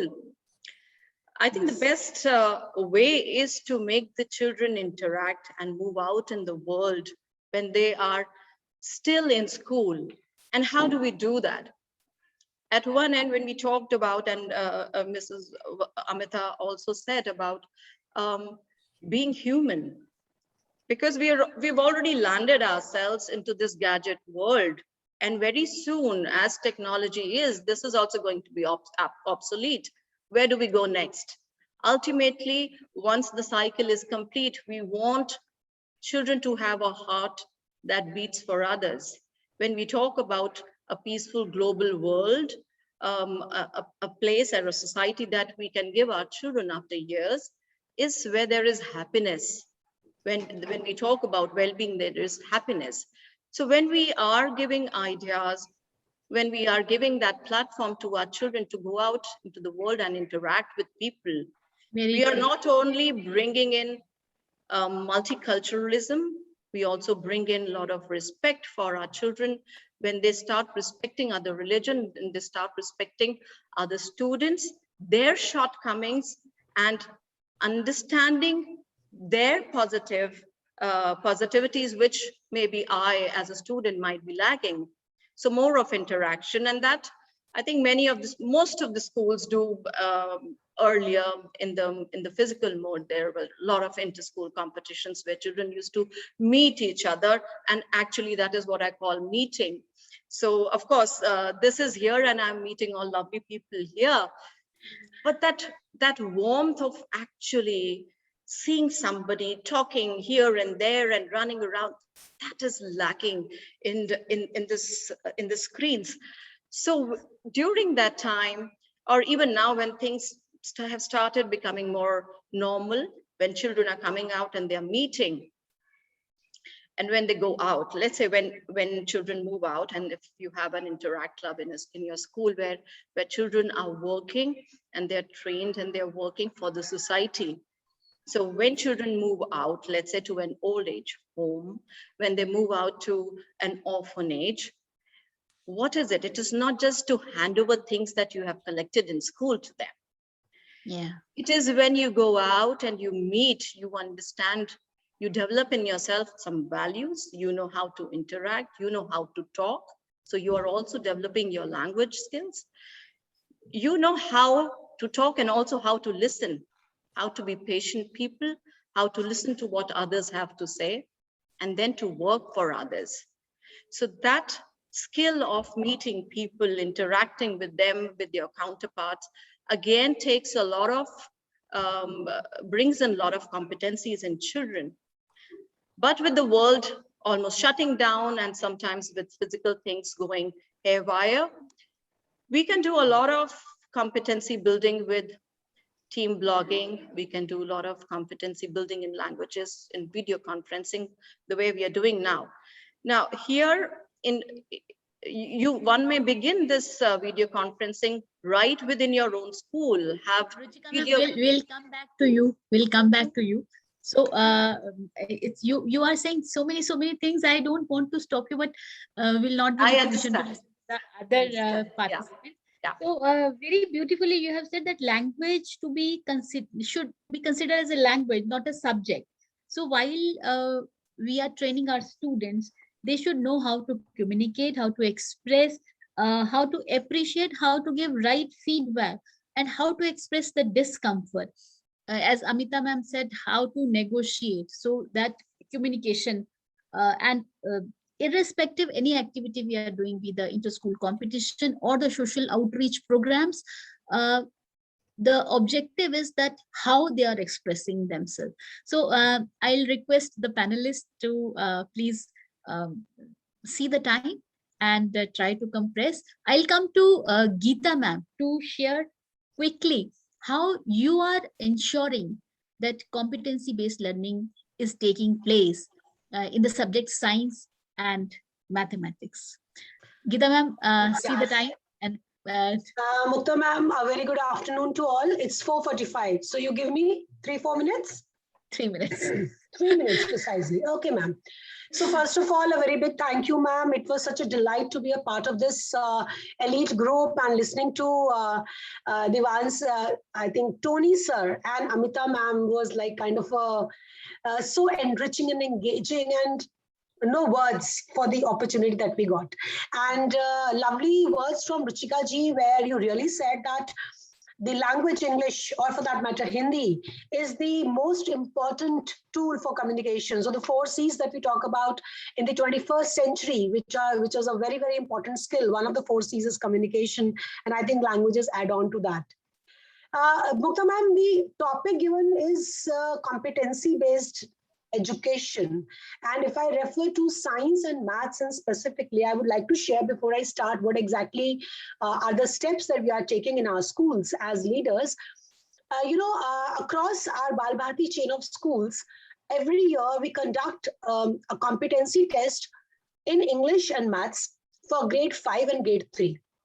Now, after NEP 2020 coming in, you have this common test that is being talked about at grade 3, 5, and 8. And we have been doing it since ages. And in the initial years when I joined, I will tell you the reality, and I am not embarrassed to actually admit the reality. Children on a large scale did questions wrong in maths. And what were the kind of questions? The questions were, given a figure, they had to identify a right angle. Now, as long as you make a right angle with a perpendicular line sitting on a horizontal line, they are able to identify the right angle. The moment you tilt the angle, the spatial arrangement of the angle, they are no longer able to do it. A simple thing with class 3, I mean, they were given a line to measure, and the scale that was given in the figure did not start with 0. And it started with 1. And if the length of the line given was 5, they all measured it as wrong 6 because they were measuring it from 0. So that is the kind of connect, the real world connect, the real life application which is missing in science and maths. And when you talk about competency-based learning, which I think is all about, as Amita ma'am also said, it's all about growth mindset, vis-a-vis the traditional education system, which is on a fixed mindset. Yeah. So when you talk about competency-based learning, this real life connect in science and maths, this real world application is missing. A simple example. You teach so much of chemistry. I am a chemistry teacher. I teach so much of chemistry. I do my best. I try to give them the entire perception. But then you ask them, when your mother lights the gas in the kitchen, what is the chemical reaction? Very few children will be able to give the answer combustion, which they study day in, day out. Or if you ask them that you are eating this apple, you have left it half eaten and it's turned, blackish. What has happened? So the simple process of oxidation doesn't strike them, And I am not here to blame anybody for that matter. But yes, I would say that the teacher is the oxygen of the education system. And ultimately imparting competency-based education or motivating, inspiring, driving children to be metacognitive thinkers or driving children to reflect and connect with the real world is again the responsibility of the teachers. How you impart a particular lesson is very, very important, because if you are doing it superficially without connecting it to real world, without inspiring its talking about its applications, science and maths has actually no meaning to the child, because they're not able to use it in their daily lives. So I have shortlisted 3 things which I want to say here. One is the way we write our lesson plans. So the way we write our learning outcomes. Learning outcomes are very, very broad, and learning outcomes have to be broken down into competencies when the teacher plans the lesson. And CBSE, has collaborated with the Azmi Premji University, and teachers are now getting hold of the learning framework document, in which breaking down your broad LOs to competencies which the children really need to acquire is being discussed. So that is something that we as educators, we as teachers have to look into. The second I will say is that in the traditional education system, there's support given to children, but normally support is for either special children or support is for very gifted children. For the general average class, it is the same instruction, same speed, same kind of content. So now is the time, if you really want to talk about competency-based education, differentiated instruction, or what Amita ma'am also said, personalized individual attention. Individualized support and a very timely support to every child, and an elaborate feedback to the child. Feedback which is actually feedback, not feedback, but feed forward. A feedback that helps the child know where he's to head and how. Normally our feedbacks are a thumbs up, well done, keep it up, those monosyllabi. So elaborate feedback. And the last thing I would say, if we really want to look into competency-based learning, is the assessment. That one size fits assessment is to be really thought of. Assessment has to be joyful for the child, fruitful and meaningful for the child. Assessment has to be as per the voice and choice of the child. Why is it that apart from the pen and paper test, even our subject enrichment activities are uniform? One size fits all. Okay, make a poster on this, make a PowerPoint on this. Why we are not giving the child a learning menu or a choice board? Let him express the purposes that he should be able to express his learning. But how he wants to express it, whether he wants to write a blog on that, or want to make a PPT, wants to make a rap song, or wants to make a mind map, that freedom of choice has to be given to the child to express his or her own learning. And the component of self and peer assessment has to come in if we talk about competency-based education in totality. So ma'am, this, I think I've taken, I don't know how much time, but if you have more time, I can give you more time. Thank you so much. Just now I have received a message from Sudha ma'am that the meeting is still continuing and the presentation which she has to make is still pending. So please bear with me, whatever question I ask. Hey, bye. So since you talked about, that flexibility, the straight question which is coming to my mind, rather more than 50 questions have been asked in the registration list about the flexibility and the scope of hybrid model. So this hybrid model, I will not put it in the category of innovation, but definitely the flexibility was there. The flexibility in terms of practicing skill, the flexibility in terms of exploring the more, engaging in a better way or engaging in a different way.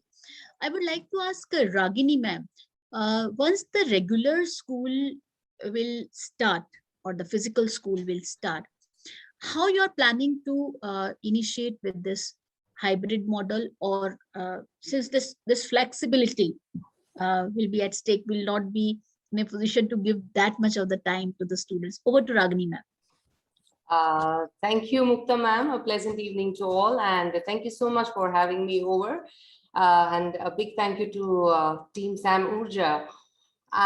What a wonderful platform for all of us to learn. As Dr. Pant keeps saying that we have to be lifelong learners, and they can't be. This is one of the ways that we can be lifelong learners, because we have so much to learn from each other. Well, we all understand the dire need for competency-based education, and my fellow travelers have already talked a lot about it. And we do understand as educators that times have changed. Many things have evolved, and so has the education industry along with its challenges. So what do we do now? Now there is this hybrid model of learning, which, the pandemic or the COVID, as we say, it threw it at us, it introduced this model to us. And we all know that in the recent years, the quality of education has changed. It focuses on skills more than simply providing students information or knowledge to be applied later in life. Times have changed, so have the objectives. Nowadays, I think the focus is more on enabling them to obtain knowledge by themselves and encourage them to come up with new innovative methods which will remain with them lifelong. That should be the purpose of education, And if you ask me for the hybrid model, it leaves a great scope for the schools to do so much, for the teachers to do so much with the children, and I am in for it, to be honest, because I have enjoyed it. And ever since the schools opened, unfortunately, due to pollution, we had to close it down again for children. But, it's been wonderful, this mode of learning, because there is so much to do. It's not only of taking classes online, offline, we have to go beyond that, I guess. And if we keep the larger picture in mind of this hybrid model, we have to understand that it has many positives, because, the rigid curriculum that we have within 6.5 hours doesn't give us enough time. Let's be honest with this confession. Doesn't give us much time to be doing as much as we should be doing or as much as we can do. We have the capacity to do that. So through this hybrid model, there is so much that we can do, which already some counterparts in the other parts of the world are doing it. And that is what lays the foundation for a stronger person, for a incumbent to be more competent, and that's what Amita ma'am also said. Competency is not about grades. It's about what kind of human beings are you churning, Are they able to strike a conversation once they leave the portals of the school? Are they able to handle problems, or are they able to handle failures, So how many of us teach them to have this? With hybrid model, Mukhtab, the best part is that you can take it beyond the classrooms. That's my take on it. The school is over, you are the instructional leader in the classroom. We all agree. The teacher becomes the instructional leader. She takes up a topic and she talks about it. But then there's so much that she can do with them, which they can do later in the evening, give them in the form of a project, where they build up skills like team building, creating opportunities out of problems, working in a team, becoming adaptive, listening to others, and agreeing to work together, generalizing, working on compiling projects. These are wonderful skills that we can achieve through the hybrid model, and next day when they come to the class again, they talk about it and put up the project. So that we are putting through this hybrid model children into a self-learning mode, which is brilliant. I mean, there can't be anything better than this. When we create self-learning mode of children, and incumbents, what other things can we look at? What better things can we want? So let's make them confident. Let's instill confidence in them and let them learn. Let learning happen. Teaching is outdated now. We have to be facilitators. We all agree. So let learning happen. And once learning happens, we are giving back to the society solid human beings. Thank you.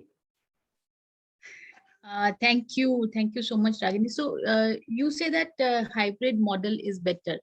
So whereas many of the educators, they have written and they feel that while the online class is on for some of the students, those who really have the challenge, and the offline, the physical classroom is also, some students or the parents are taking the liberty. They feel that today not in a mood to go to the school, so let it be online.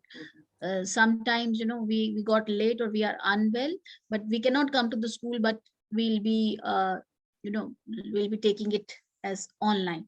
So have you made some kind of rule, or how do you manage this type of issue? I think this is more to do with the acceptance.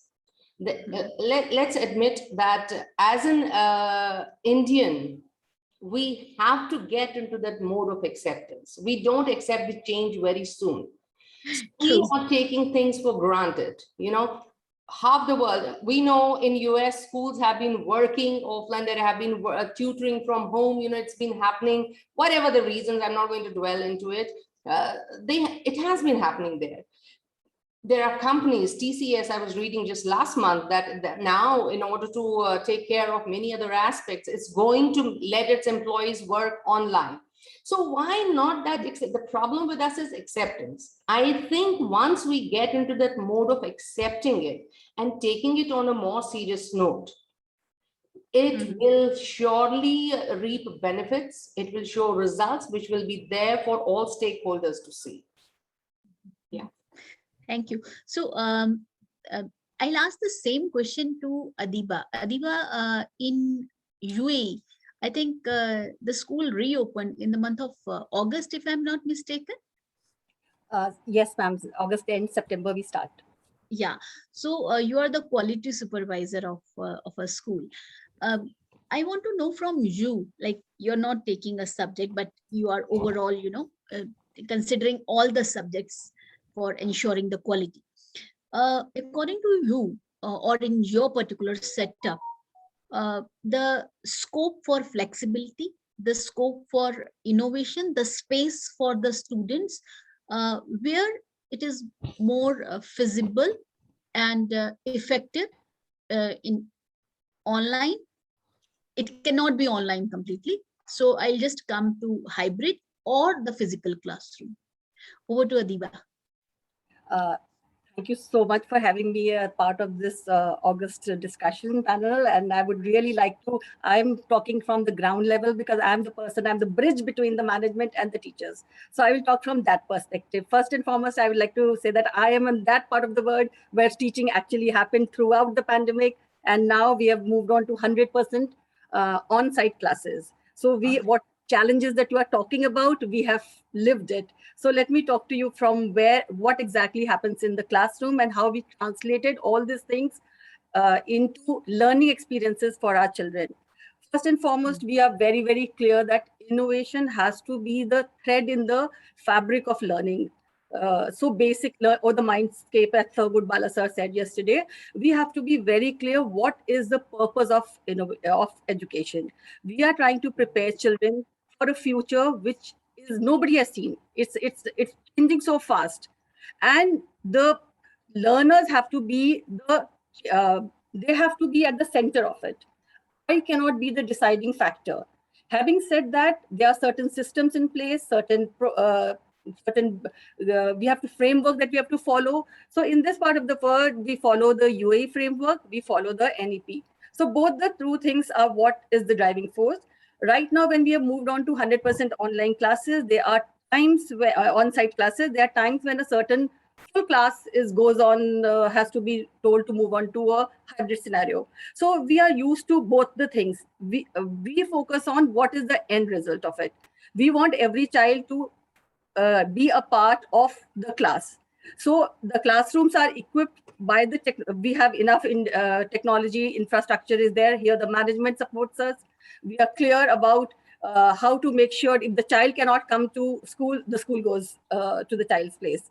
So we are basically focusing on how to incubate creativity in the classroom. Like ma'am has just mentioned about literacy, how is it reflecting? Of course, the classes have to have children who can talk about what is in their minds, but talk where? Exactly with the children, with their peer, with their not only in the peer, in their science journal also, they will have to make sure that they are able to express what is in their mind. So it has to be like we have activities where the child is the center and he decides, okay, I am going to decide to make a mind map. I'm going to decide to make I'm going to write a creative writing on that. So there's a lot of variety which is already given. So we have in the classroom, we have technology which is used to that gain. So first, when we take a technology tool, we decide what is the end result for it. Why are we using it? It's not because technology for the sake of technology. It is either used for student choice, student voice, or some sort of assessments where competency-based assessments are we doing? Are we using technology to give feedback immediately to the children, or are we using it just to add to things? No, we don't add tools just for the sake of the tools. If there's a tool which is being used for an assessment, immediately the feedback is given to the child and the teacher gets the muddy area or whatever, what is the problem area. So then that is where the teacher comes in. So we humanize technology. We actually do that. Thank you so much. Thank you, Adiba. And you have rightly mentioned the feedback. And I love the sentence which Geeta ma'am has shared. Feedback should be such that it should put the child to step forward.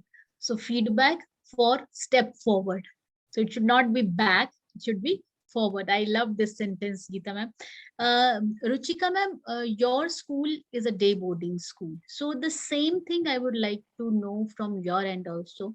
We got the answer from Dr. Ragini, the day school. Then we had the international perspective from UAE. In the day school, as day boarding school, how you are managing up this hybrid model? As when the students, they are coming, some they are not having their gadgets with them, you need to arrange for them, because now the teachers as well as students, to give them that flexibility, to give them that space for innovation, if we say, how you are managing that? So Mukta, what we do, since it is already, our school is a day boarding school, as you rightly said, where children are spending more time here in school. So many a times when we begin with our class or during the class, sometimes teachers, when they have to begin with a concept, so like we used to have teaser ads, an ad in the beginning which talked about a product to begin with. We send off a teaser video to the child or to students, where they go through the videos, get to know about the topic that they would be studying probably next day or the week next, and that gives them a base. So even when the children are there at home, when they see that video at home in the evening, or students who are there in school, and when they go home and they get that video on their mail and they go through it, they get an idea as to what the topic is going to be for tomorrow. Now, next day when the children are there in school, or half of them when they are there at home, the teacher doesn't have to explain the entire thing. So the time spent in school is more than for deliberation and discussion. And rightly said by Geeta ma'am, it is flipped classroom. So we talk about, we are using technology, we use technology in a more interesting manner when children are there both in school and at home. Also, when we are planning when the teachers are planning lessons, and we need to include, it is made it clear that you need to include in some videos as far as possible. You need to bring in some PowerPoint presentations, give them in mathematics, there have to be some solved example or PPTs where teachers are solving the questions, and all these deliverables are then sent back, or they are mailed to the students or the entire classes. Then when the children are not present in school, they are unwell, the class is recorded and it is sent. We need to accept that this model of hybrid mode, or when you call it a blended mode of teaching, is here to stay. And as rightly said, we need to accept this. So we cannot be fretting about the fact that children are taking in lame excuses and not coming to school. We need to give that onus of self-learning to the student. It is, and the sooner that is made, the children are made to realize, the better, that it is for them that they need to be learners. We as teachers can be the facilitators. So those lame excuses will not work. They don't want to come to school. Maximum the teachers can do is we can bring on their school into their homes. And at the end of the day, it is the children who need to benefit out of it. So that model of coming to school, not coming to school, sometimes coming to school, that needs to be accepted. Pollution day, or earlier rainy day, school band hai, koi padhai nahi ho rahi. So that model is now obsolete. Pollution hai to ghar se baith ke padhai hogi. That needs to be clear to the children. It needs to be clear to the educators, and things need to be rolling. That needs to go on. Ruchika, I still remember, I think a couple of years back, me and Ruchika, we used to talk, and when we used to get the information from the administration that the school will be closed, because the information used to be from Lucknow. So I said, I'm not closing. So Ruchika used to say, a lioness has come to the area. So I thought, let us call her. So this is what it's raining. It's raining in Lucknow and it's being declared in Noida. Yeah. It's hot in Lucknow. The temperature is rising and it's declared holiday in Noida. Yeah. So Geeta ma'am, I know you have got your national award for that flipped learning, flipped classroom. And this is what Prime Minister Modi has tweeted about you on Twitter, as well as it was being published in the national newspaper also. This flipped classroom, how it paved waves for the educational innovation. What Ruchika ma'am was sharing, we have already done the action research through British Council also on flipped classroom. So how it paves way for the innovation, educational innovation? Mukhtab, pardon me for saying this, but as far as my understanding goes regarding the word innovation, it is something which you do for the first time. And after some time, if you keep practicing that, innovation turns into a best practice. So the first thing I would say is that at least in Balbharti group of schools, flipped classroom is now a best practice and no longer innovation.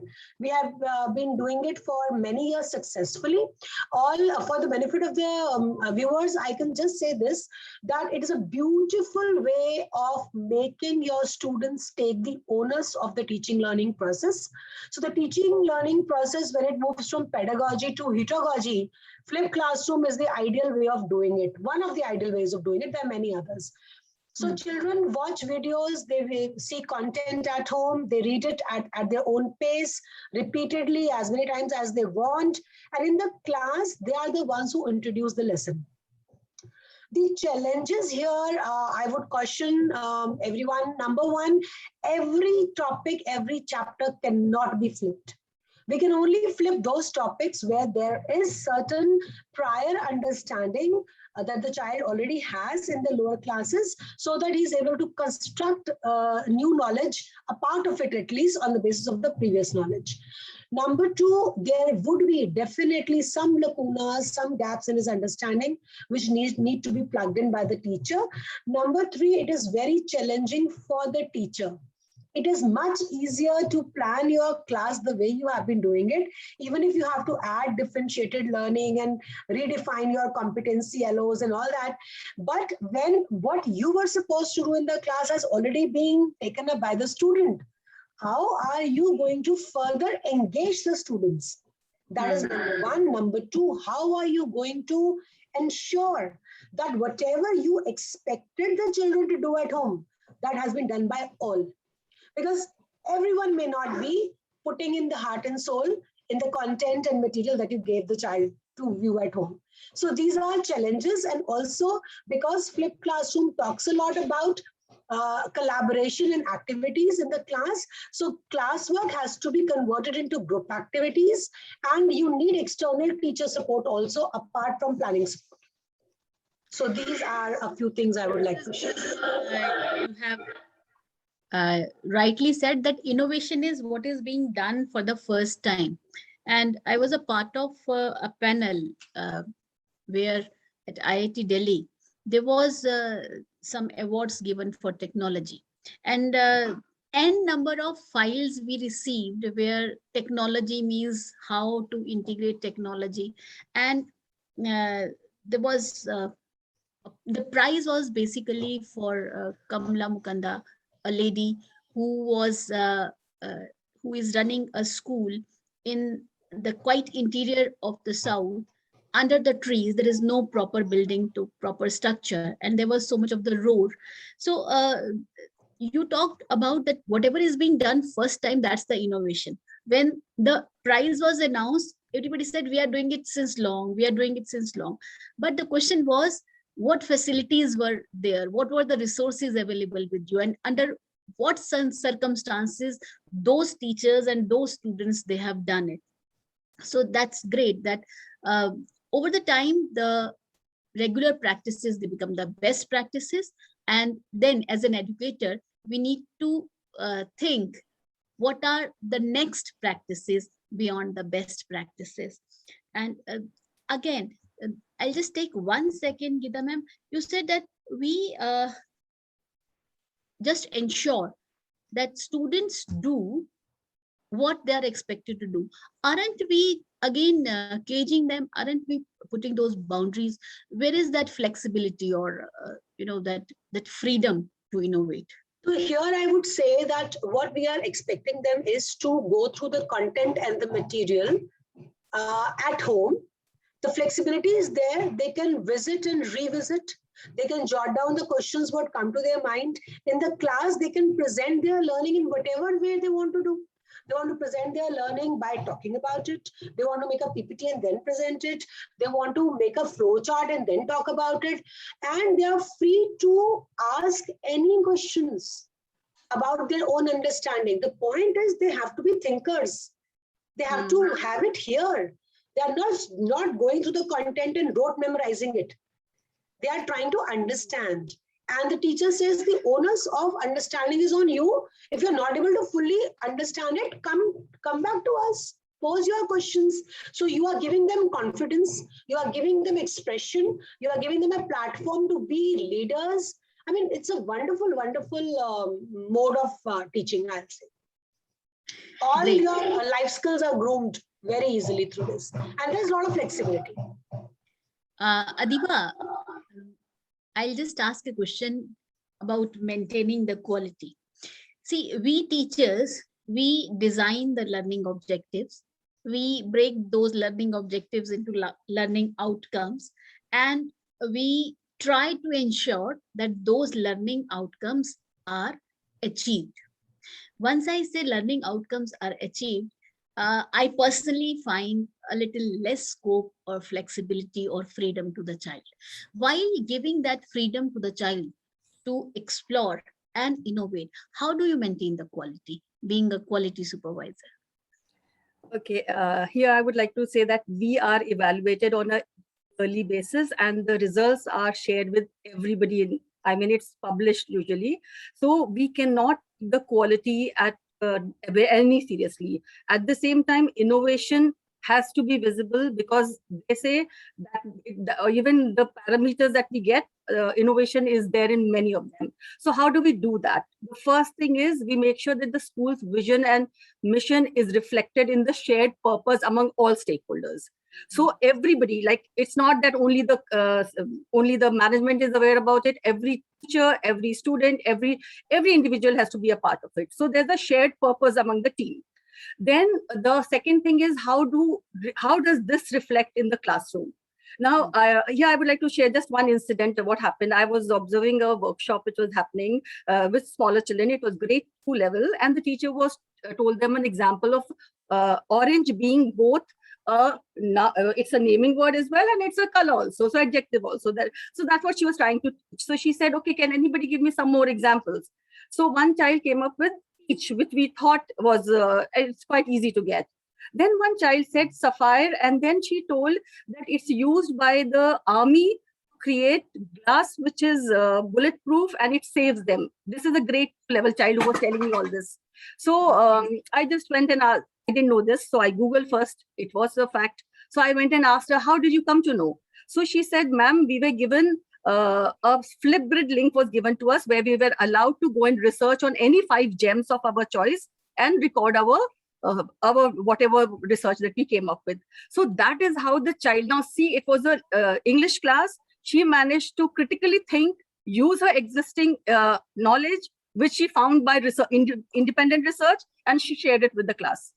So it again becomes like teachers again become like a co-learner now. I didn't know this fact, but now this is something which stays with me. So this is how the school climate is very carefully nurtured to ensure that every child at every level is working. Now, this child was not the type of child who will start saying, oh, ma'am, I know.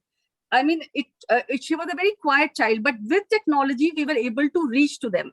So basically, we focus a lot on the horizontal as well as vertical alignment of all competencies. So there's a lot which we do at the grassroots level, which is visible with every school visit, or all our data reflects it. So we make sure it's showing there. Thank you. Oh, great. Ragini ma'am, I remember you have written an article in Hindustan Times, and where you did talk about the freedom to the children, the flexibility of time. Uh, Now, uh, with this physical classroom opening, and when we are talking about the educational innovations, give us some, share your thoughts with the participants. What are the different ways how we can do that? See, it's not that easy at the moment because this is a new concept that has been thrown at us, and we are still trying to innovate and understand before we throw it in the open, to our students, to the general public, because we are catering to an aware set of well-informed people. So we have to be very sure of what we are doing. If we are talking of flexi timings, well, it's not going to be that easy till we do not let this system of new mode of learning sink in. And when we talk of it sinking in, it's not only to us as an educators, as school, as a system, there has to be a proper connect and understanding between the school, the home, and the students. We have to understand that. Plus, I'm sure this forum has a set of wonderful teachers all across who are doing a wonderful job, who've done each one of us proud by adapting to this new mode of learning. It is for them to understand that now it's not going to be for flexibility. We have to understand that it cannot be a fixed job of which works within hours. We have to get used to that way of working, where we are accessible to the students who need us maybe probably in the afternoon. I think it has already started in schools. Once schools open, once the COVID and the pandemic was little relaxed and we joined work, we had n number of problems. I still have them on my mail where the parents are writing that both of us are working and my child is in grade 2. And we do appreciate that it's a genuine concern, because the younger the child, the adult supervision is a must, to be at the gadget. So they say both of us are working, ma'am. My in-laws are not educated, they cannot guide the child, so you have to give us the evening slot, you have to be a little flexible. Initially, I'm being very honest, it's an honest confession, it came as a shock. I was wondering, how can I do it? How is it possible that we do it in the morning and then we ask the teacher to repeat the same thing? But I think there's a dire need for this. It is the need of the hour. We have to do it. And as we have already put across that the sooner we realize that, yes, this is going to be the in thing now, the hybrid learning, the better it is for us. Because, when we choose this profession, we have to understand that we pledge to be with our students 24/7. So the flexi timings is something that we have to be open-minded about as schools, as faculty, as educators. Once we are open to it, it won't work wonders. We're already doing it. Recently, last week, we had an issue where we had to, we put in a group of 20-25 students, but it wasn't acceptable. So the teacher automatically said, all right, when I take the class for the rest of the children at 9:20 to say 11 o'clock or something like that, don't worry, if your child is not comfortable attending the class at, this hour, I will repeat the class for these 3-4 children at 12 done. She's doing it. She's been doing it. So it's all about fine tuning our understanding of what the challenges are. And the sooner we understand the challenges, I think working out and strategizing is not going to be that much difficult as we think at the moment it is. Yeah. Wonderfully. I think that's almost the same essence was reflected in your article also. And I'm sure a leader like you will definitely have a team who is all set to bring a change in the society. I'm humbled, Mukhtab, ma'am. Thank you. It's all because of our mentors, the way we are trained and groomed, that we transfer it. It filters down, everything filters down, I guess. Yeah. So the time is not permitting us. So from all the participants, one by one, I would like panelists, I would like to know 2 crisp things which you consider as an educational innovation in your organization.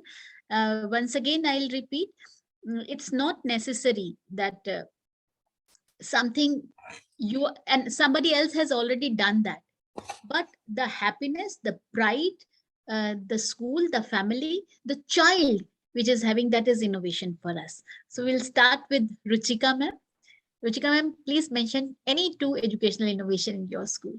Okay, if we talk about during the time when we are having this hybrid mode or when we are going for online and offline thing, we have all, as educators, we've all understand the importance of parental involvement and learning from our parents, getting them to know better and helping them bind this system of the relationship between teachers and students and parents together. So with this virtual mode, it made it easier for us to bring in the parents to interact with our children. So we had, we've taken up one day in a week where we invite parents class-wise. So let's say we have 7th day or 6th day, the teacher will connect with the parent and invite them to talk to the class students on any topic, on any areas, any field that the parent is comfortable in. If not the parent, then anybody outside where we know can connect. So simple things coming from a parent, from an outsider virtually, because then you have flexibility of time, people can connect, 15-20 minutes they interact with children, and you have greater bonding between two important partners, the teachers and the parents together. So that has been a very interesting connect during this time. Also, when we have the physical and the online mode, we usually find out that the last few minutes of the day, whether the school is till 2:30 or it is till 4, like we work till 4 o'clock. So the time when the children are packing their bags and are ready to move, that is a chaotic time. And sometimes you feel, oh my God, bell kab bajegi, you know. So how to utilize that last few minutes is what we thought, how to make it more productive. So we had that last 10 minutes as the class teachers period. Of course, otherwise also we expect the teachers to be moving back into their classes, winding up the day, finding out where the children, things went off fine, any problems that they faced during the day. And at the same time, children are packing their bags. Being a day boarding school, we have our lockers. So children keep their books there only in the school, and they carry things only that are required for home for revision. So that is the time when we thought that we could have book reviews. And so we introduced the Voracious Reader Award. So one student, any book that you've read, you come up in front, you talk about that book. During that time, a few children are packing their bags, the teacher is there, the child is speaking. So we kill a lot of birds with the same stone, and we have great interaction in the class. Children look forward to reading more, speaking more, and it is less chaotic in the last few minutes. So informal. Yes, so Great, that is how great. we work. And it's as such 4 o'clock in the 4 o'clock, 4:30. So packing up bags and then listening to that book. Brilliant, great. So I'll request Geeta ma'am to please share two things which you consider as the educational innovation in your organization. You'll have to unmute. So I'll be very brief, Mukhtab ma'am. Two innovations. One innovation that we started was the highest degree of integration in our classrooms by going in for transdisciplinary method of teaching. So we have introduced project-based learning, and students are are involved into project-based learning in a big way. One small example: they designed a cafe for the elderly people, which would have, as per the needs of the elderly, the menu, the sitting arrangement, the entertainment, the games, the lighting, everything as per the needs of an elderly group of people. Second innovation I would like to talk about is that we started online conversation series. And in this, the first that we had was an address by Mr. Ashish Agarwal, who is from LGBTQ community, transgender. And that kind of interaction for class 11th and 12th worked wonders, followed by many other campaigns and drives, which we have initiated on our official Instagram page during the pandemic. Thank you. So COVID has taught us, I think, and we will continue with this. Yes, definitely. Brilliant. Ragini ma'am, over to you. I don't think I think listening to Geeta ma'am, I think she's talking during the COVID times, but I would talk of something that we did before that, and this is something little personal because I come from the background of literature, and I lay a lot of stress on how we present ourselves, how we behave, and what is our what are the parameters for the basic etiquette that is required. So I take a lot of interest in it in my students under my care or the team under my care. So I think my brother-in-law was an inspiration because he's an alumni of Sherwood, and this is 20 years back. Imagine when I went with him for an alumni meet to Sherwood. And the moment we would walk in the campus, it would be so wonderful, because we were strangers for those students, especially me or my sister, but the way they would greet you, hello, ma'am, good evening, ma'am, shall I help you? Where do I take you? Where do you want to go? And simple stuff like that.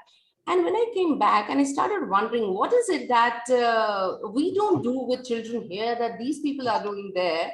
That they're so confident and they're so well brought up and well groomed, and giving it a thought down the line, in the previous, before 3 to 4 years in my previous branch, we thought of doing something like this to ensure that our children become super confident, because we have to shift from the traditional education to an advanced set of methods for developing these kinds of core competencies in the children, So we made a kind of a roster. We created a core team, and we worked on it, and we created a roster, and we began with the seniors, the 9 to 12 batch. And we, by turn, would tell them to be on duty right from the gate to welcoming people or guests or visitors to the help desk. And they would be escorting them, they would be striking the conversation with them, they would be addressing them, they would be talking to them and taking them along, giving them the cards and everything, and then the next day it would be their turn to spend 2-3 days in the admin office, understand how the file work is done, how much of hard work goes into running an organization, understanding basic accounting, handling parental queries, which they realize is so difficult, handling the difficult situations and coming out of it and coming to an amicable situation. And trust me, Mukhtar, these days those children are at the best of the institutes at UBC or UNSW and many more wonderful world-renowned universities. And I still have those notes which I have kept so carefully and dedicatedly, where they have written that, ma'am, thank you so much for that training, because, now when we are faced with this difficult situation here, staying away from our family and our near and dear ones, we remember if we could handle that, why can't we do this? It's a baby walk, so you feel good that you initiated something which instilled that kind of a confidence in the children, which goes beyond the the imparting of the 3 R's. Literally qualification, we know we all acquire, if we come from a good family into a good school system, we will eventually acquire our literally qualification. But real education, I think, is where we enable the children that when they leave the portals of the school, they are confident, they are self-dependent, and they're able to handle themselves, Brilliant. I think I confess that I saw it first time when Ruchika and myself, under the leadership of Dr. Pandey, we went to School of Leadership, Nottingham. And when we visited the school teams were ready who took us around. The principal, like at the gate, principal received us. But then we were directed in 2 groups by the students. And when we came back, I actually initiated the same in my school. Whenever any visitors are there, the team of students, they used to take them for a round. That way they know their school so well, that sense of belongingness is there, that, yeah, this is my school. This is how it functions. Adiba, quick 2 minutes. Okay, I would like to extend an invite to all of you. Whenever you are visiting Dubai, please come to our school and you will have children who will take you around. We have... Don't be so generous. We'll come next week. Please come. we would really like to have you. And I'll just take a quick 2 minute and tell you what this year's, we have a long list. So I'll just go with 2-3. Our Innovation Hub has just been shortlisted as the top 5 finalists in the ISC Awards. We had a grade 8 child who has developed a proctoring tool, which is he's in the process of getting it patented. Then we have a grade 5 child who's working on a tool where you can book a session. Supposing there's a child in India in some rural area, he can book a session with a child in Dubai, and they can have a conversation about, they can pick and choose from there. Like, I want to discuss food, so he will have a child and they can discuss to develop fluency. That is our innovation. Like, we have a full systems are in place. There are many of the things we would love to collaborate. So please reach out. Thank you so much. Definitely. I think, thank you so much. Lovely insight from all the panelists.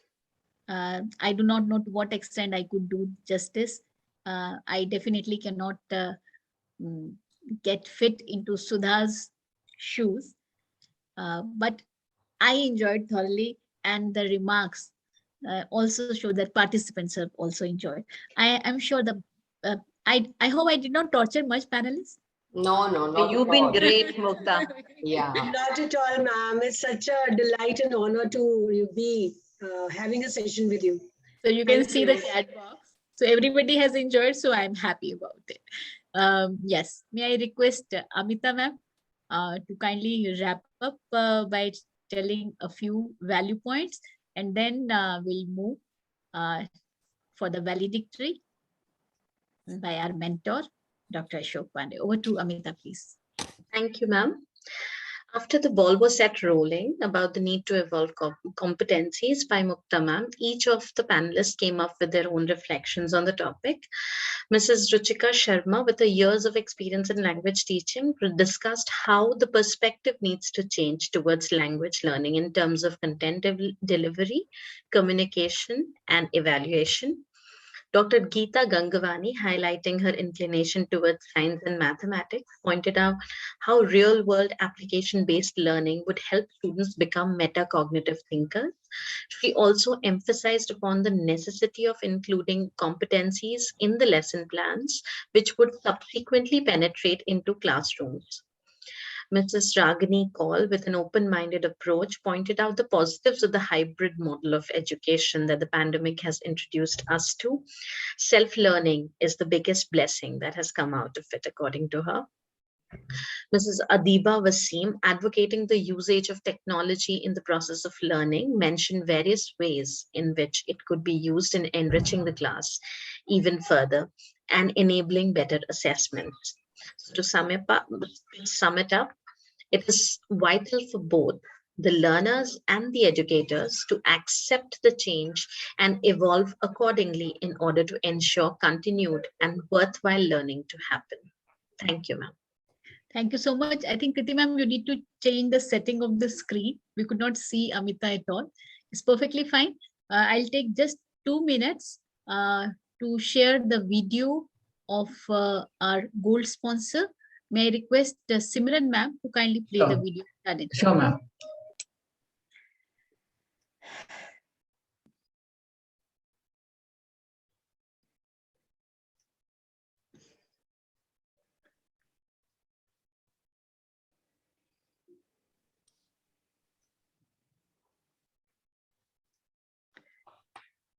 Amita, Ashok sir is there, no?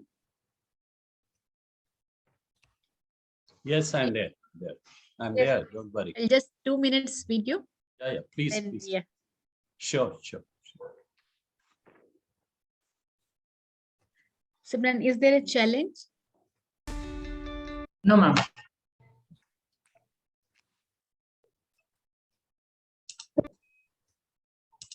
Education is built on trust.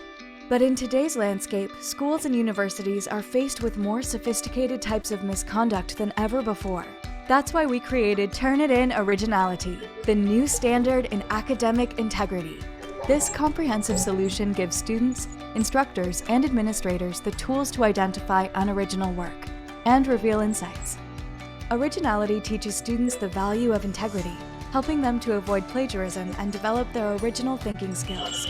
While writing, students can use Draft Coach to reveal similarities in their work. Multiple submissions allow them to catch any inadvertent copying. And citation guidance helps them improve citation style and identify missing references. Thanks to intelligent insights, Originality empowers instructors to help their students write original work and reduces the number of issues they might face. Filters and flags make finding critical issues much easier.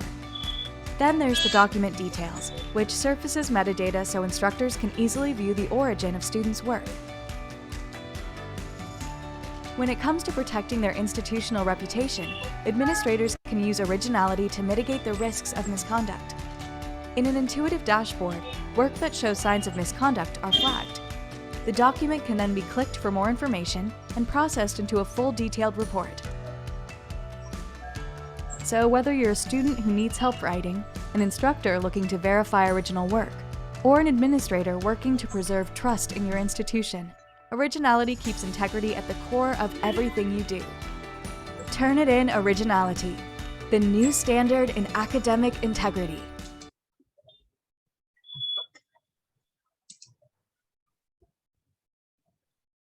Thank you, Simran ma'am. Thank you so much. Without further delay, I would like to invite Dr. Pandey for the valedictory address. I'll request Simran ma'am to kindly welcome sir.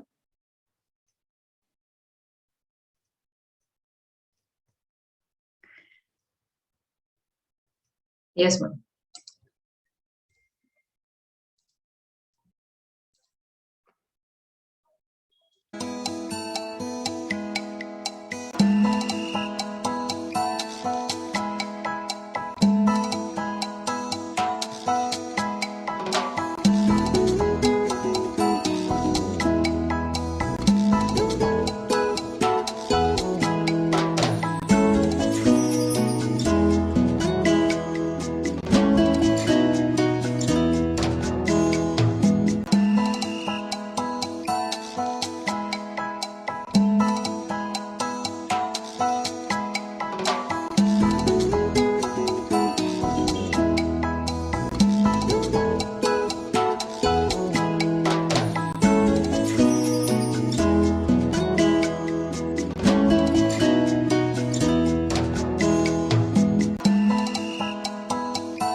Warm welcome, sir. Thank you. Welcome. Thank you, Simran. Thank you, Mukhtab. So, thank you for inviting me to reflect upon the wonderful work that has gone for 2 days. 4 keynotes, 2 panels with 10 speakers, making it a formidable knowledge sharing by 15 distinguished people. And nothing could be a greater experience for me than this. This is number 1. Number 2, today is a very, very auspicious day. Mukhtaji, Guru Purb, Guru Nanak Jayanti, may His Holiness's blessings and the kind of wisdom and happiness and peace that we require may all come to all of us and to this whole world.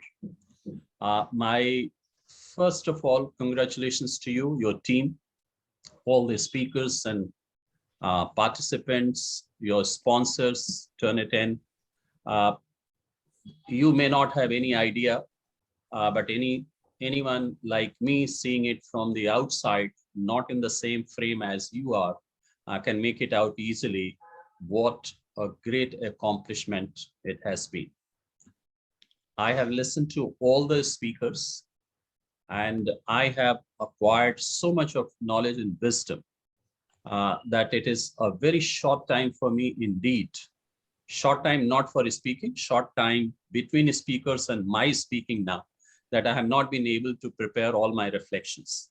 However, I'll try my best to delve into some of the highlights that these speakers have brought here in the room. For that, I'll just share my screen also, and I'll be able to speak it. So this is something that I have already done. And now let me come straight. What the speakers have done. All of them, right from Dr. Bala till the last panel and the last speaker, everybody is talking about one thing, that every child in this country and in the world must have an opportunity to excel. That's the narrative. Number two, if every child gets this kind of opportunity, that will only ensure that the society succeeds and we become a sustainable, thriving society.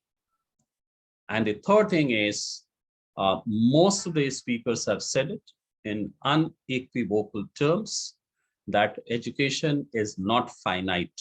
It is not confined to few classes and few years of professional courses. It is lifelong. And therefore, from foundation years, at least the formal education to the college is not enough. It goes much beyond that. And the third thing which has been said about is that we have to prepare children for the world, okay? And that is why the element of global citizenship must come in. And how it will be achieved, I think this has also been said in the last panel. Particularly, this thing came out very clearly that parental engagement is a must. We have to allow the parents to ask questions. We have to develop understanding with them. We have to set the terms of engagement. We have to structure the communications, and we have to team up with them and not allow the fault lines to develop between the parents community and the school community. That is what I mean by QUEST is an acronym for allow them to question, understand, engagement, structure, and team up, okay? And quality education and lifelong learning for everybody. That is what I said. Student-led, I think most of the speakers have said it, and I'm underlining it, reinforcing it, that now students have to take the leadership. Professional networking, which you have demonstrated here yourself, and then co-learning. I think one speaker particularly said that, and Dr. Tony also said, student, teacher, teacher, parent, teacher to teacher, I mean, this kind of collaborative learning is something which is very, very important. Otherwise, I mean, if this instrumentality is not used, probably will not achieve our mission of equity and excellence for everybody. Now, I'll share 2 or 3 stories here with the help of this graphical representation. You see here in this graph, 3 domains are shared broadly: who we are, how we operate, and how we grow. So let us all put our own organizations to scrutiny on these 3 questions. So if my school is, let us say, Alcon International School, I have to ask this question: what is the purpose I exist for? What is the value I espouse? What is the culture I want to propagate? And then how do we operate? What are the structural operations? How do we take decisions? How do we manage, harness, retain talent? And how do we allow them to flourish? And then what is our growth plan? How do we grow? What is our ecosystem? What are the technology embedment that we are going to do? And how we are a learning organization. So what do we do for our own learning of the leadership, learning of the members of faculty, learning of parents, and everybody? But this graph here shows that those people who are really thriving from the corporate world, on these 9 parameters, they are doing very well. So if we can identify our purpose, value, and culture, if we can identify our structure and decision-making and talent management, we create an ecosystem, integrate technology, and be a learning organization, nothing can stop us from growing. So that is what has been the narrative of all the speakers that they have talked about. And this is a finding of a research, and therefore we have all the more reason to believe it. The second thing that I want to show here is something very interesting, and there is a great story behind it. This graph, if you see this blue, red, and black color, some of you like it. My best color is blue. I like the most. And this is a graph which we have recreated from the graph which was made by none other than Florence Nightingale. All of us know her, we adore her, we love her. She's a role model for us. The story behind this is that after the war, she was sent to a hospital to nurse, and the wounded soldiers were coming and they were dying. And the narrative that was being peddled around is that their injuries were so serious that they are succumbing to their injuries. Now, it was very easy for any doctor or nurse to believe, but it was not easy for Nightingale to believe. She did not believe it. She said, no, it is not like that. And people said that, how do you say this? She worked for 1 year and she researched the whole thing. And she distributed the causes of death under death due to preventable reasons, death due to wounds, and death due to other causes. And you see the graph here, the blue is death due to not wounds, preventable reasons. And you see the blue is so high. And she says, look, people are dying because of reasons other than wound and injury. And it is through this graph she proved that in the hospital, sanitization and hygiene conditions were so poor that people were dying because of that and not because of wounds. You see, therefore, the hypothesis that I'm presenting here is that time has come for the educators and certainly for the children that we have to bring research into our classrooms. We have to ask research questions and we have to answer to that. And that is what Professor Pant emphasized quite a lot. Hearsay, we don't have to believe, I mean, everything, if let us say, for example, if somebody says that all tall people are very short-tempered in nature. So, I mean, do we believe it or do we question it? So who says it? What is the data you have? Where did you collect the data?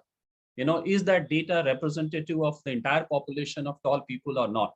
I think these are I've given a very simple example, but this example that I'm presenting here is an example where now our pedagogy, our curriculum, our assessment, everything is to be driven by research and data. Because data supported narrative of teaching and learning is going to be the future of education. And that is what some of the speakers have said.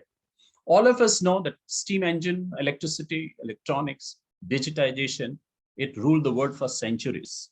And now we are at the cusp of a true revolution in human affairs, where artificial intelligence and emerging technology will rule all that we do in future. So I think this is something that we have to accept. And I think Professor Pant's entire keynote address revolved around that. And in fact, Dr. Bala also, last 2 slides at least, he devoted to that. So what do we do for that? Now, here is something that I'm presenting here.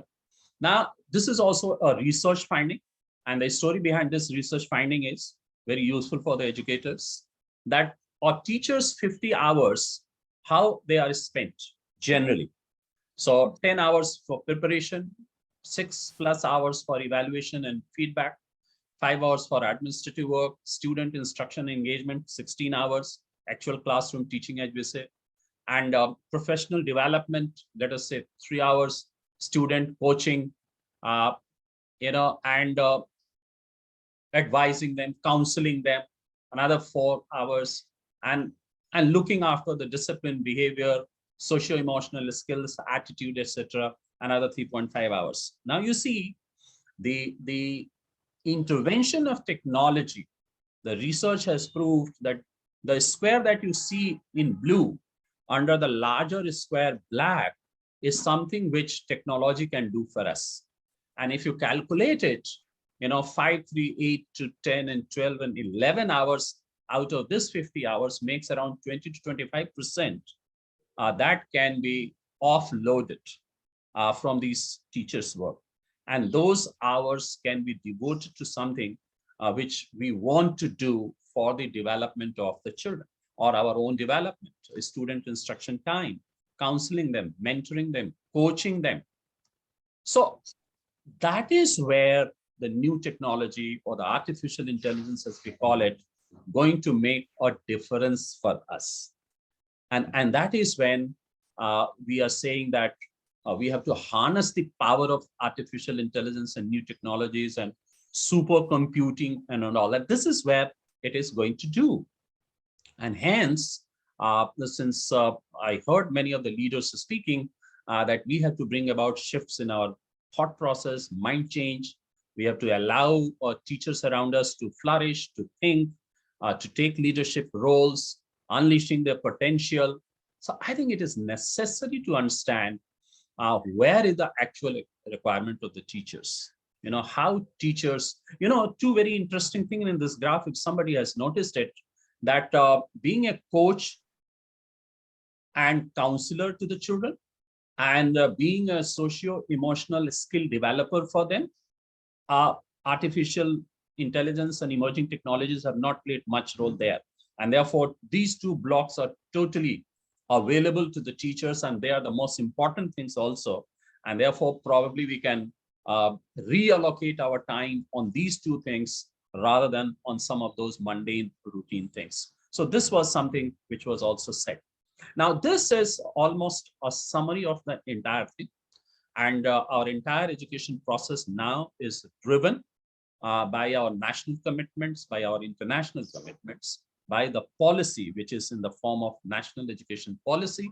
National education policy, there was a discussion on this in your first panel, very interesting discussion. And the result of that discussion, in my opinion, was that the national education policy is a springboard. And actually, in the swimming pool of life, we have to take a dive. So NEP is not going to tell us how to dive and how to breathe and how to navigate water and how to do exercises, how to build stamina. NEP is not going to tell that. NEP is a springboard on which you climb and then you dive with all the necessary skills around you.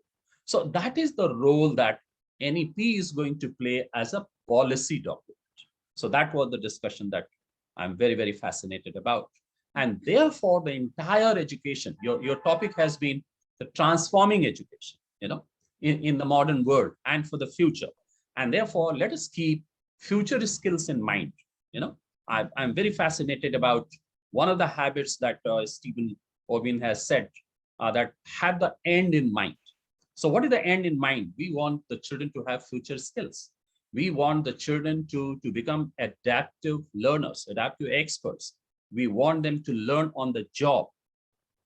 We want them to continuously upgrade themselves. We want them to be lifelong learners so that they become economically and employable. Their health and well-being is taken care of. They contribute to peace and prosperity. I think one of the panelists, perhaps it was Ruchika Sharma, who mentioned about it. And then all of us work with the larger perspective of global citizenship.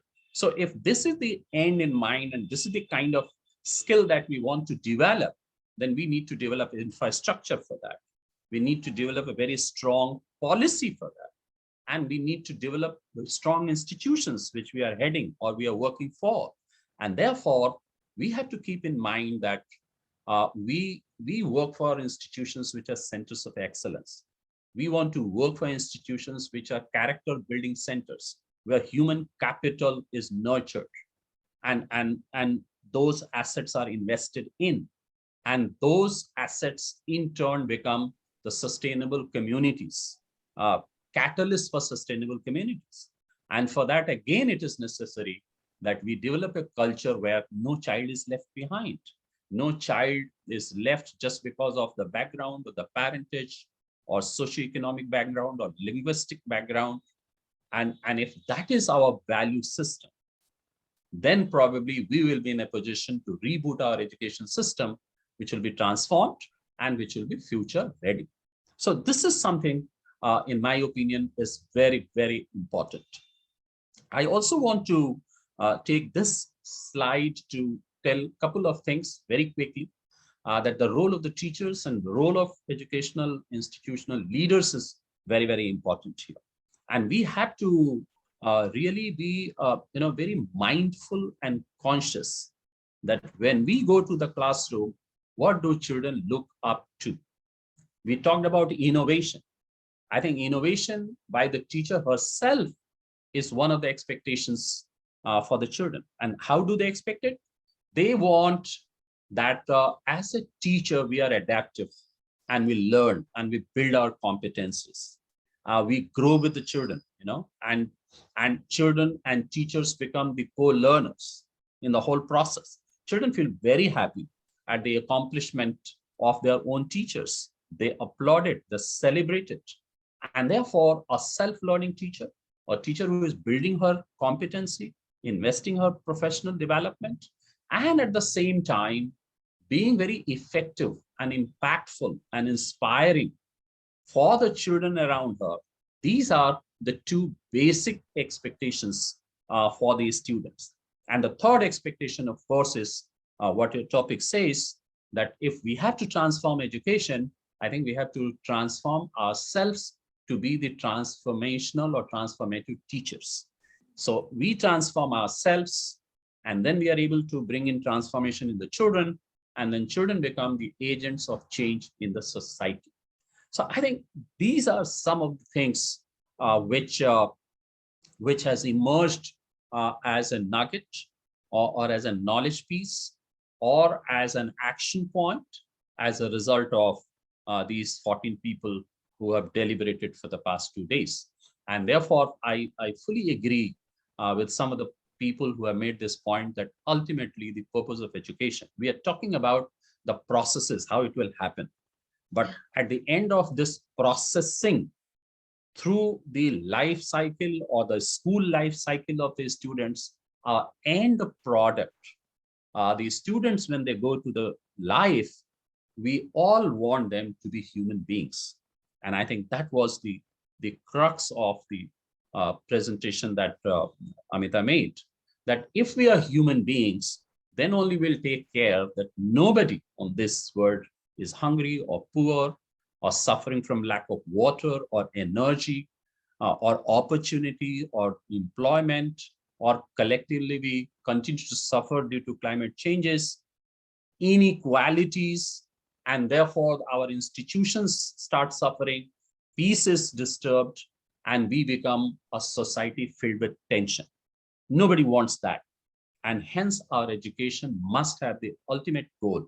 The ultimate purpose of education should be that everybody should become very, very sensitive to each other. And for that, it is necessary that the recurring theme in our education is that every learner is different. We say they are unique. And by saying that they are unique, we are more towards the positive side. And therefore, we think that nothing more needs to be done. But if we flip it and we say that their needs are differential, and therefore our policies and our classroom insights must respond to that fluidity of being differential classroom. So if we take care of this recurring theme, if we take care of the fact that the children will continue to require our services as their mentors and coaches and guides, I think we'll be able to achieve the goal. And for that, I think one thing is necessary, apart from everything that has been said, is this one. And you will wonder, what is this? I would only request all of you to look at these happy, beaming, confident, enthusiastic, optimistic faces. I think as educators, if we are able to enthuse people around us, and if they are able to see an optimism flowing out of us as a person, as a teacher, as our work, as our classroom practices, I think that will do a wonder in keeping them happy, in keeping them healthy, in keeping them socio-emotionally absolutely satisfied. I think that is the message. And I thought that this message, which you have heard in the last 2 days, must be repeated. And that is why I have repeated it in all my sincerity. So thank you very much. God bless you all. Thank you, sir. I think what we are listening and listening from the last 2 days. You have just compressed it so beautifully. Just say Gagar mein Sagar, just in 30 minutes. No other person could have done justice to this valedictory the way you have done. You have always taught. I mean, today, let me confess that the thought of this conference, it came from you, the topic, you were the inspiration, the guidance, everything from you. And today, the valedictory, so beautifully you have done, rebooting education, setting planning, processes and practices, the toolkit which you have shared for rebooting the education. And the last slide, I mean, it said it all. That's the ultimate purpose of education. So thank you so much, sir. Thank you for being supportive always. Continue to be our mentor and inspire us. May I request Amita to please propose the formal vote of thanks. Thank you, Mukhtab. Thank you. Thank you, sir. Thank you, ma'am. It's an honor to be proposing the vote of thanks for such an informative and enriching session. Your camera is off, I believe. I'm really sorry. Yes, Am I visible now? Yes, now we can see you. I'm really sorry. And you see how much happiness it has brought on our faces. Okay, once again, it's an honor to be proposing this vote of thanks because the session has certainly been quite informative, quite enriching. These 2 days, we got several opportunities to dive into the vast ocean of learning, and we are immensely grateful to a number of worthy minds for making that happen. I would begin with thanking Mrs. Amita Vatal for rightly pointing out the pitfalls of the obsession with technology and making us realize that the humane aspect of things wrapped under the blanket of heritage and indigenous identities matter more. I'm grateful to Mr. Tony Devine for making us understand how to ensure that the value neutral skills are not only imbibed by our students, but are also channelized in the right direction for the greater good of humanity. My heartfelt gratitude to Dr. Sudha Acharya for agreeing to be a part of the symposium, even though she could not make it. I would thank all the panelists for being a part of the discussion and sharing their reflections with us. I would thank Dr. Ashok Pandey for sharing his valuable reflections about the symposium. Teachers would suddenly benefit by your approach, which would make the students agents of change. We are immensely grateful to Dr. Rajesh Hasija for constantly being the anchor of Samuha and encouraging us in all our endeavors. I would like to thank our partner Turnitin for helping and supporting us in conducting the session. I would thank Mrs. Mukhtab Mishra for always navigating the learning ship of Samuha with thousands of learners on board to the most bountiful harbors of education. I would thank Simran ma'am for her prompt and diligent technical support. I would thank Kriti ma'am for making sure that all the administrative requirements of the program were efficiently taken care of.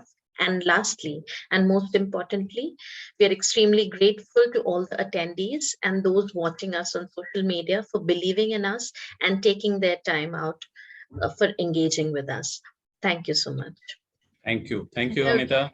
We thank Amita for joining us from Pune. Although the connection got disconnected in between, but you never let us feel this. Thank you for the beautiful vote of thanks. Thank you, ma'am. Thank you, sir. Thank you, everyone. Thank you very much. God bless you. Thank you.